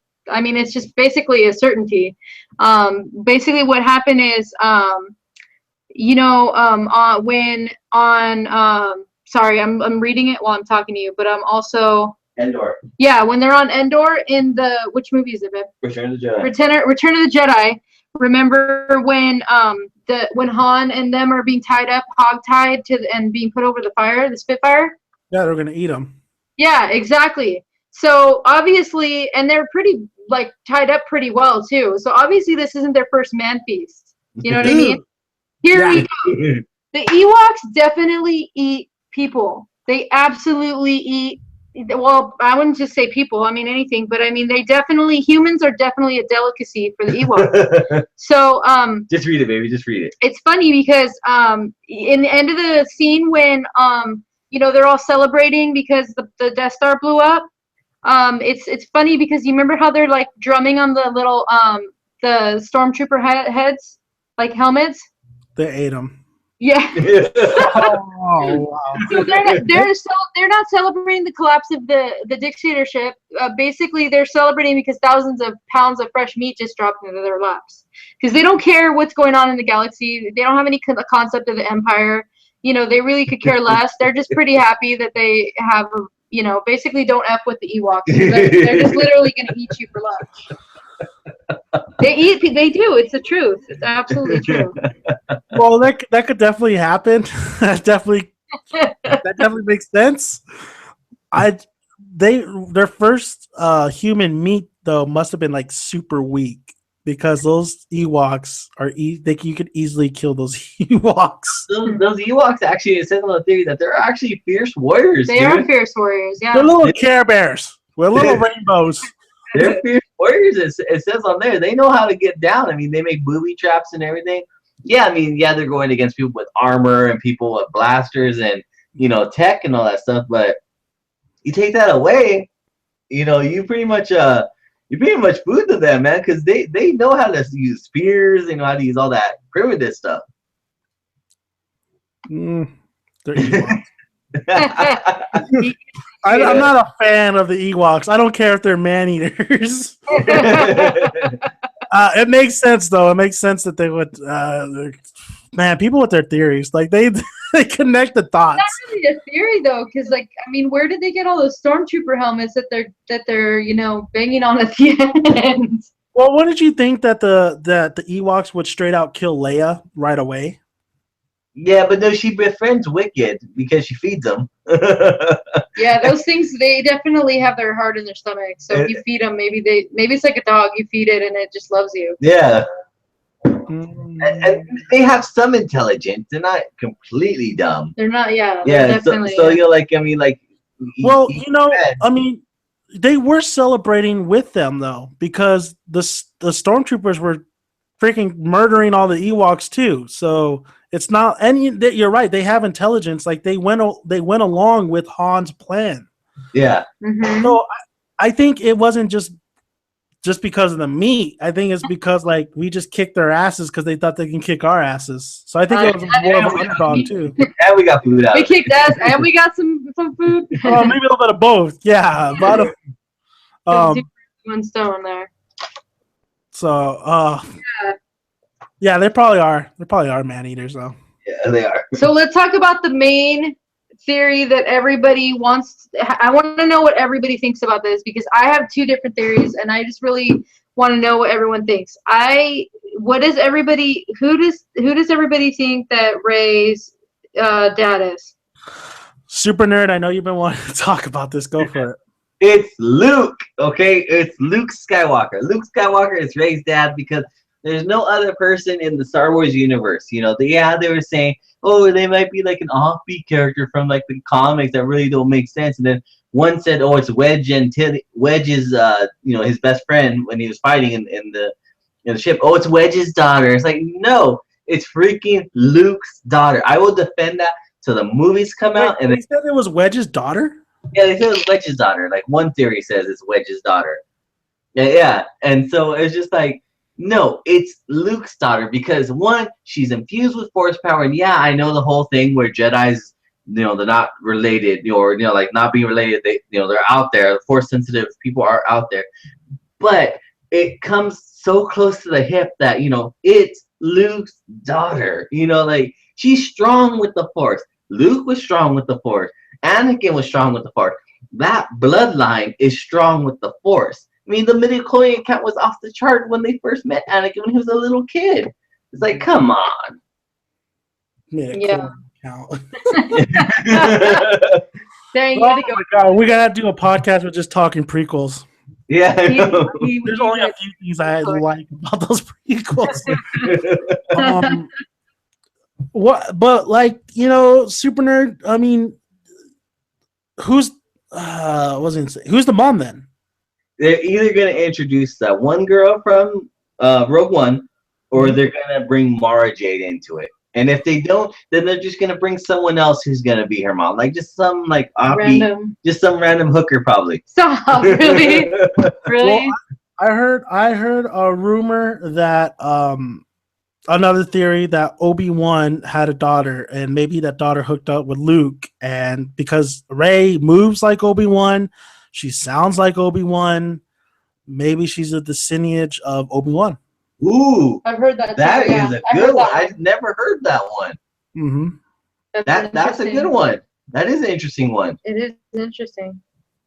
I had heard it, but like little parts. And then they were saying like she's a reincarnation of Anakin. We'll get to that in a minute. We'll hold that. I think like, okay, there's two theories that I have. One of them, the first time when I watched the movie, I'll tell you who I thought who her dad was when I was watching the movie. First, I thought her dad was going to be Han Solo because for whatever reason, I feel like there's like a connection between her and Han Solo. And that's actually funny because I actually found a theory on that today as well, that Han Solo already knew Rey and knows about Rey, and that this isn't the first time they've met when they meet on the Millennium Falcon after they get off Jakku. Yeah. So basically, the reason that I believe that is because obviously in the movie when Maz says, you know, who's the girl? And then it cuts. It's like, come on. And then also the way that he looks at her, and then when they're doing stuff, like he's just the way he looks at her, he offers her the job, he wants to give her his blaster. He's like looking out for her. No, like a blaster, not his blaster. Yeah, well, a blaster, whatever, you know, I know. But I mean, I really feel like there's a connection between them. And also too, another reason is, you know, that alien guy who's the guy who says 1/2 portion, the guy who she goes to sell her junk. Yep. He when the Millennium Falcon is pulling away. That's not the Millennium Falcon. When they're pulling away in the Millennium Falcon. That's a ship, not the Millennium Falcon. It is the Millennium Falcon. He says that's mine. Oh, that part. That's what I'm talking about. Oh, okay. Yeah, that part, yeah. So anyway, when they're leaving off of Jakku and he says that's mine, but people have the theory that that Han Solo basically traded the Millennium Falcon for him to keep quiet as to Rey's whereabouts on Jakku, and and you see that guy in the reenactment, you know, or the memory she has of when she was left on Jakku. He's got her by the arm and she's crying and she's saying no. He's like, come with me, girl. No, you know? he's a quiet girl. Yeah, exactly. So that's my theory on that. But at first I thought maybe Han Solo is her dad, and I thought maybe Rey and Kylo. You know, yeah, Kylo were sister and brother. I had a feeling because I feel like he knows her too, because the way that he is with her is like, what girl? Like he's heard of her. He knows who she is. He's keeping tabs on her, and for whatever reason, they have history. I don't know what it is. But now I'm coming around. I'm sorry. Go ahead. No, I'm coming around to the idea that she is Luke's daughter. The reason, because I didn't notice it until I've watched The Force Awakens. I'll tell you, I shit you not, probably around 12 times now. More than that. I'm not even kidding. So when I see at the end of the movie when she goes up to him and she's handing him the lightsaber, she's overcome with emotion. So is he. I know, exactly. And well, he's kind of more like, oh shit, I didn't think I'd see you again. Anthony Hopkins is overcome with emotion. Yeah, he does look like Anthony Hopkins in there, doesn't he? No, but I mean, she looks so overcome with emotion, and I thought maybe it's, you know, I didn't even think about it until my mother-in-law actually brought it up. She's really emotional when she sees him. I said, why would she be emotional, and why would she be the one going to go get him? Why is she the only one going to go get Luke? R2 was with them. Yeah, but why did they pick Rey to go pick up Luke if it wasn't something that she felt she needed to do because she's going to probably meet her dad for the first time? Exactly. There's that, and she could be also emotional because of the journey that she had just to get to that moment. Yeah, that's true. Yeah, that's true because she has had a lot of, trying to figure out who she is and where she comes from, and yeah, I agree. And then Maz tells her, "You're it's not in the back of you in Jakku. Yeah. It's in front of you." And then she goes, "Luke." Yeah, and she does. Yeah, she mentions, "Oh, Luke." And then two, another person brought up when Kylo's, going in her mind. He said, "You're so desperate to sleep at night. I see it. I see the island." Do you remember when he says that? I don't remember that. A lot of people think he's talking about the island where Luke is at. The island of where the first Jedi temple is. Where they end up finding, Luke, because it makes sense because maybe she's already like whatever, She's been there. No, not been there, but like, she has visions of it because maybe they do have visions. I believe they have visions, so I think she might dream about it. Maybe. Oh no, Jedis do have visions. Yeah, so she maybe has a vision of that's her destiny, and she's already seen the island, and she can't even. He said, "I see the ocean, I see the island," in when he's talking to her, and it makes a lot of sense that that's what he's talking about. My little conspiracy theorist. So what do you think? What do you think though? Who do you think is her dad? How sweet would it be? How sweet would it be in Episode 8? They just like reenact that whole Empire Strikes Back with Kylo Ren and Rey, and he goes, "I'm your brother."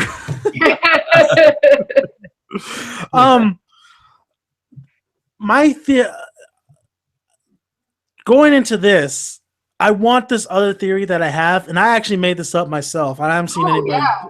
Okay. I haven't seen anybody do this, but my theory that I have, that I hope ties into Episode 8 somehow, some way, and this also comes to the expanded universe, is that we had a 30-year gap, right? We had Jedi, and we have The Force Awakens. Mm-hmm. So at that time, Kylo Ren, Luke did what they wanted him to do, form a new Jedi, the new Jedi Knights, Jedi Council. And then, it goes terribly wrong because a Skywalker,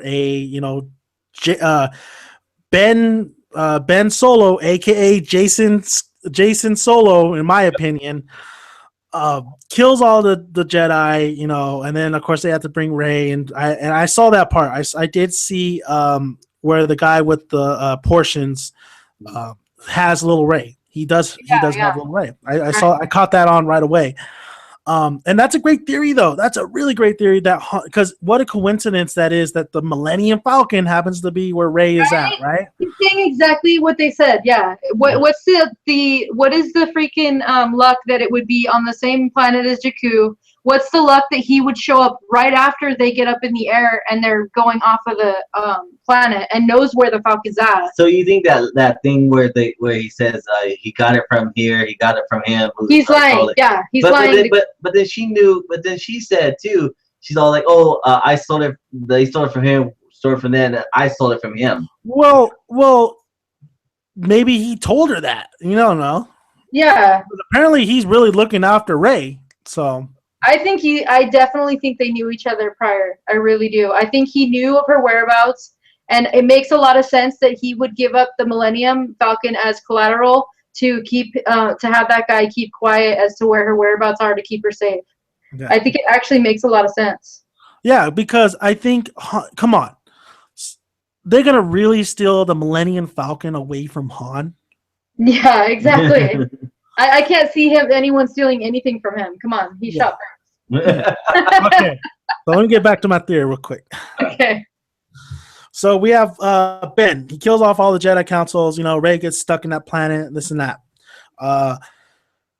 Now, it really, with him killing the Jedi councils off and Luke having to deal with his nephew, this really feels like the expanded universe. This is where I get like they took a lot liberties from the expanded universe.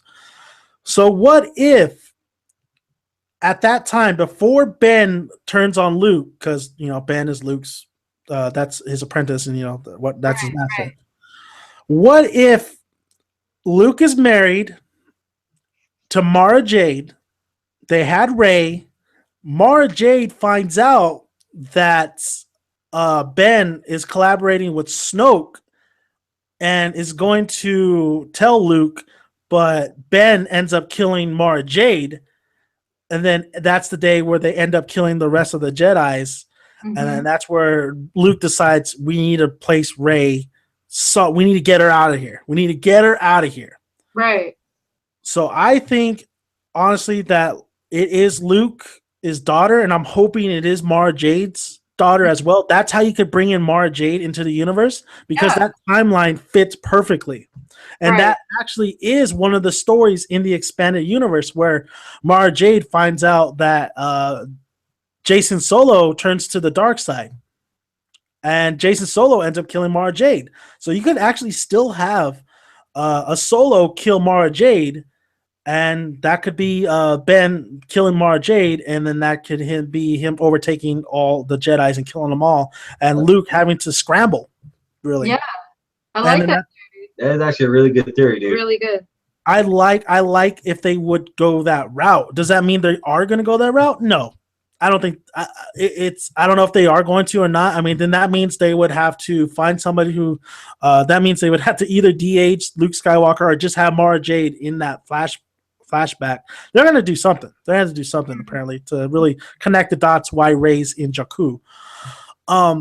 But I'm hoping that's the case, and I really do think it's. I was thinking maybe it could be possibly, she could be the twins. She could be, Jason and Jaina Solo, but I don't think that's the case. I think she's the cousin of Kylo, and I think Luke is indeed her father, because it makes a lot of sense that lightsaber is calling to her.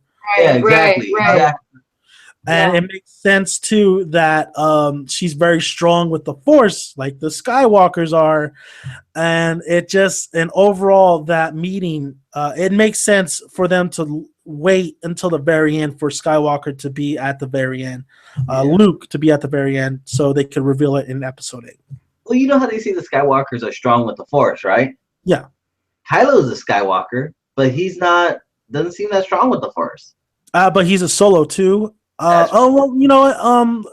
He is. I think he's very, very strong with the Force. Yeah, Leia is not as strong with the Force as Luke is. That's true. Yeah. Okay, you got a point there. Kylo's also really emotional, and I think that can get in the way.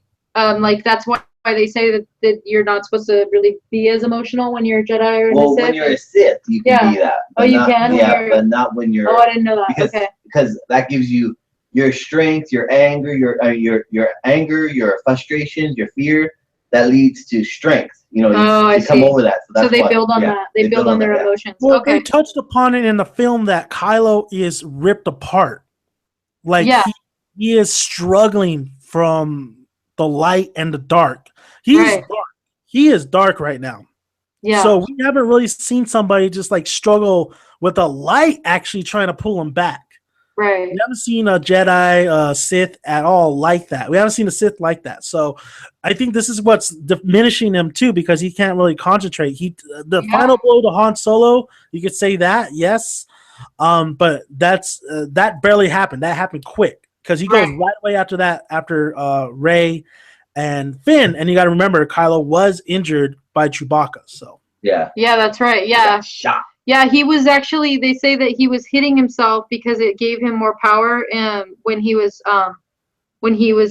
fighting them. Because that too. But because, like you said, they go off of their emotions and their how he was feeling. He was using it to kind of pump himself up and kind of just suck it up. I'm still gonna. I gotta do this. Let's get down to business here. Yeah. So I do think I think it's Luke is her father. I think it'd be a mistake not to even. I know it's obvious. I know people are expecting it in Episode 8, but I think that's the one thing you really have to establish, because there's a lot of possibilities and a lot of things that make sense if that happens in Episode 8. Who her mom is, that's to be seen. If it's Mara Jade, I'm thrilled. If it's not, that's fine.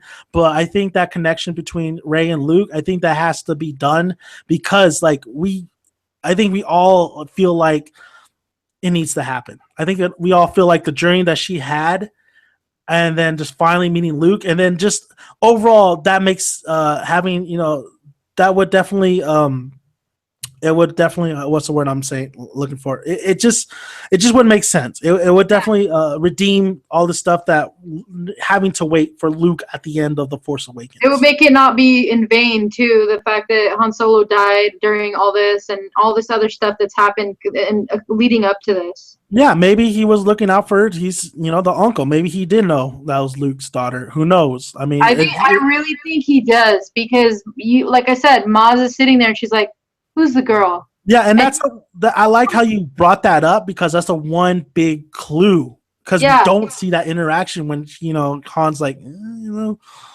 Like if it was whoever and he didn't know, he'd be like, just some girl I picked up on Jakku. Like, yeah, but they deliberately cut that. Yeah, they did. Yeah. They did. But then again, we could be totally wrong, and she could be just, a reincarnation. I think that would be so underwhelming if they do it that way. Yeah, I think so too. I think it'd be too underwhelming because honestly, I mean, you watch The Force Awakens and you see the action between the characters, and you see the big mystery, like you said, when she asks who's the girl, it cuts out, and then you see her, and then you see the lightsaber call out to her. She touches it, she gets the visions and everything like that, and then at the end, when you see her with Luke, handing it to him, all emotional. Yeah, it fits. It fits like it's what's supposed to happen. Yeah. And then I think you because you're going to episode 8, and I think episode 8 people said, okay, you got Force Awakens, it was like A New Hope. Okay, I forgive you because you're playing it safe, you're establishing something. Episode 8, we want to see something new. But I think to really connect with a lot of the fights, especially because we're going to see Rey versus Kylo again, that's going to happen. Yeah.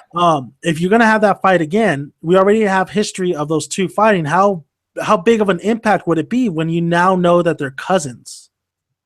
Yeah, I think it'll be like a really big impact, honestly. Yeah. I really felt like Kylo was really funny in that movie. I know that sounds weird, but there were some scenes where I cracked up, like where he's sitting there all a creeper, and he's like, "You're my guest." It's just like.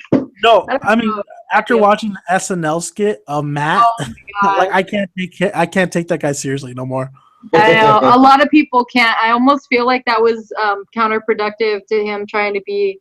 It's hilarious though. I love it so much though. So funny.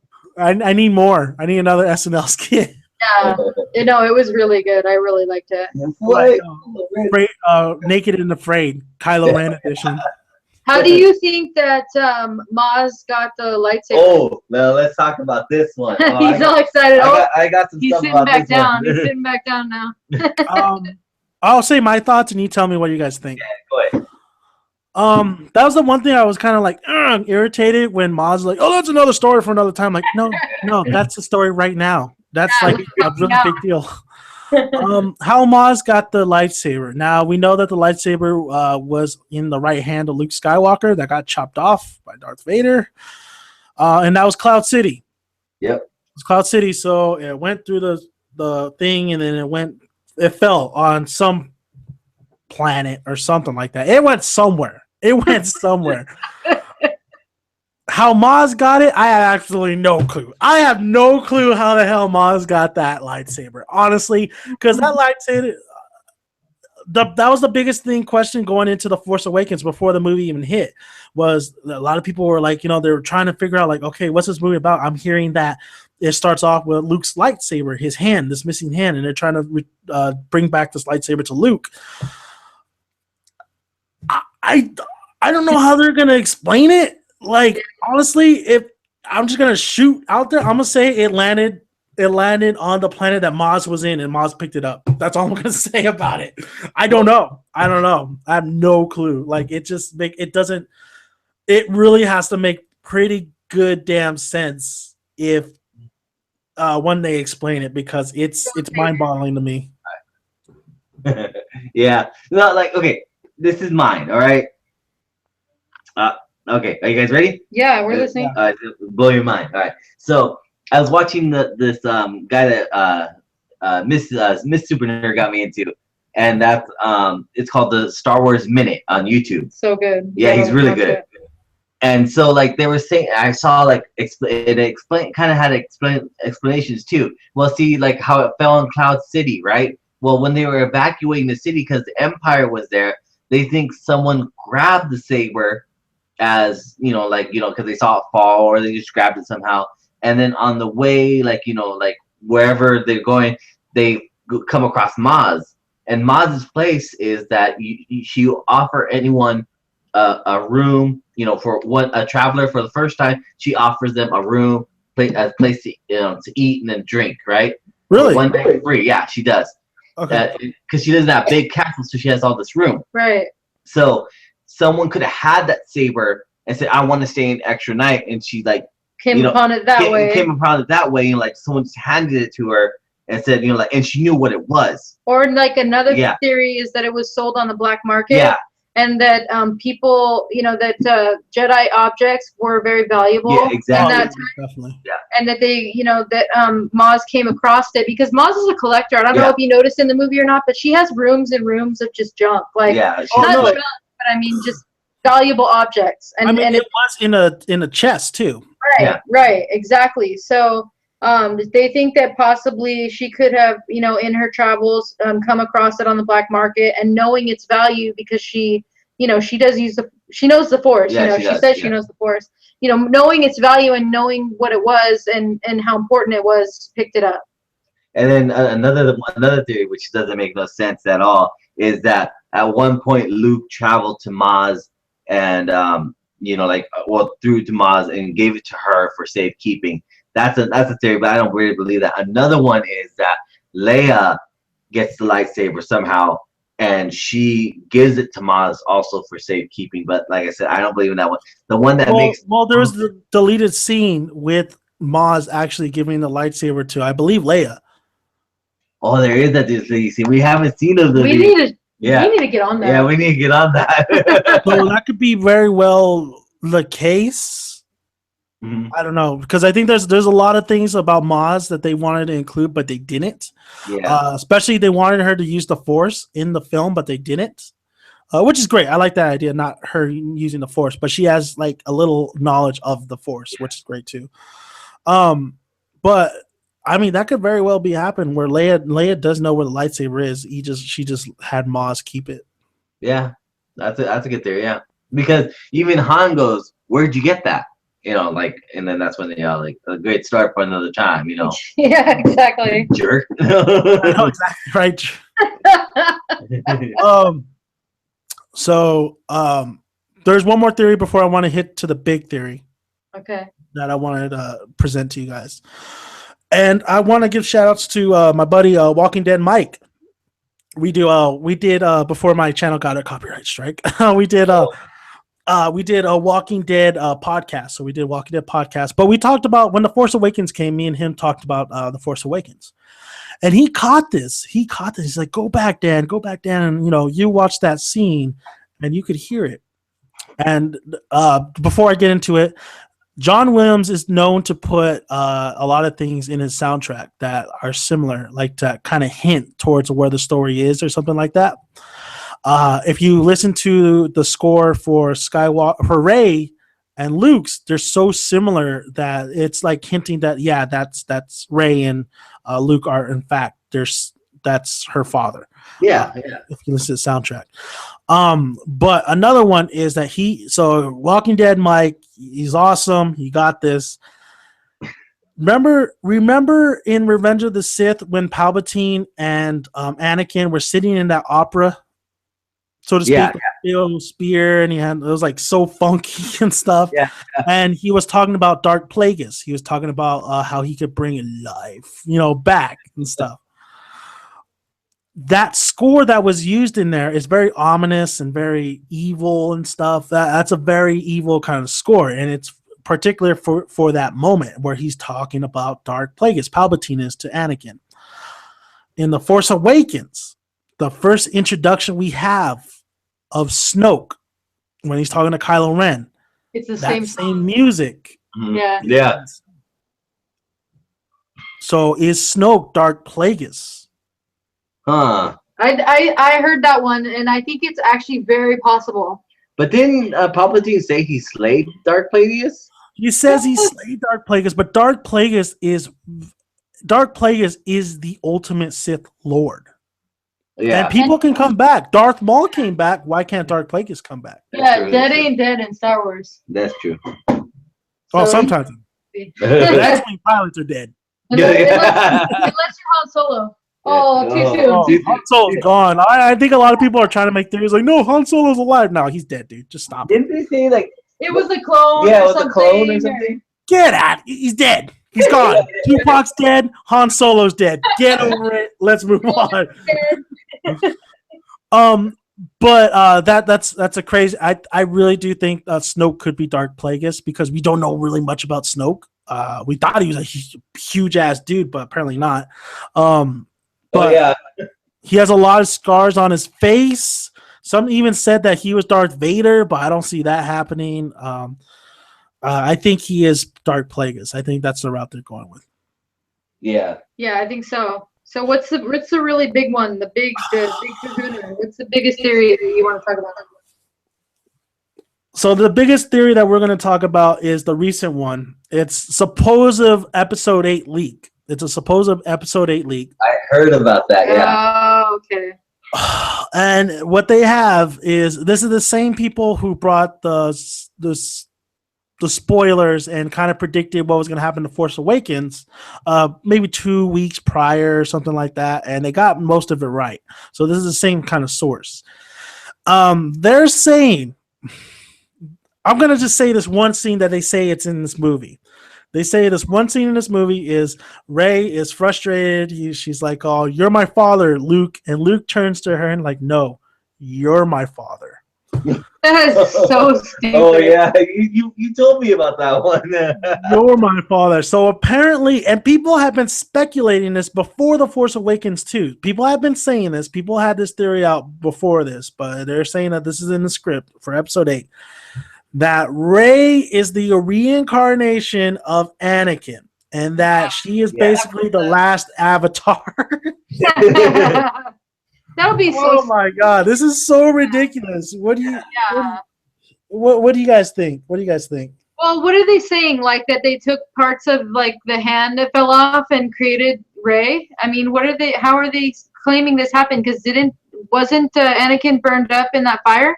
Yeah, we'll get to this real quick. So basically what they said was that because we know in episode 1, Anakin's mom says that she just gave birth to Anakin. She just gave birth to Anakin, so basically Anakin's like Jesus.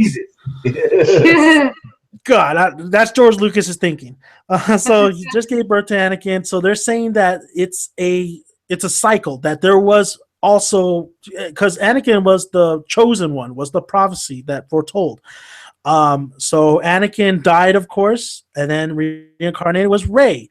And then there's actually prior chosen ones back in the past. And Luke did not want to train Rey because because his knowledge is a lot of people who were the chosen one end up straying from the light and going to the dark side. And so he feels like if he trained Rey and got her super powerful, she would be way more destructive than Kylo Ren could ever dream of if she went to the dark side of the Force. So that is the reason why he's gone. That's why he's at the first Jedi Temple, to learn more knowledge of it. But overall, it's a stupid idea. Do not do it. Please don't do it, Disney. Please don't do it, Kathleen Kennedy. I don't like it. I've seen it before in Avatar: The Last Airbender. It works there. It does not work here. Not in the Star Wars universe. Yeah, I agree. I think that's a really stupid idea, honestly. No, you're my father. It kind of takes the emotional part out of it. You know, it makes it like, well, she comes from nothing. You know, it just doesn't. It really it almost it just depreciates her value as a character. I really feel. Yeah, it's just not needed for this type of story they're trying to tell. No. I doubt they're going to go that route. I think, one thing Disney's really good at when it comes to things is not effing with the fact that they want to make the most amount of money that they possibly can. And they're not dumb enough to put something in there that's going to literally like make the movie like bomb. Yeah. I don't think they will. I really don't. And it's in halfway in production, so it's been filming. So I hopefully that isn't true, but it's halfway done. We'll see.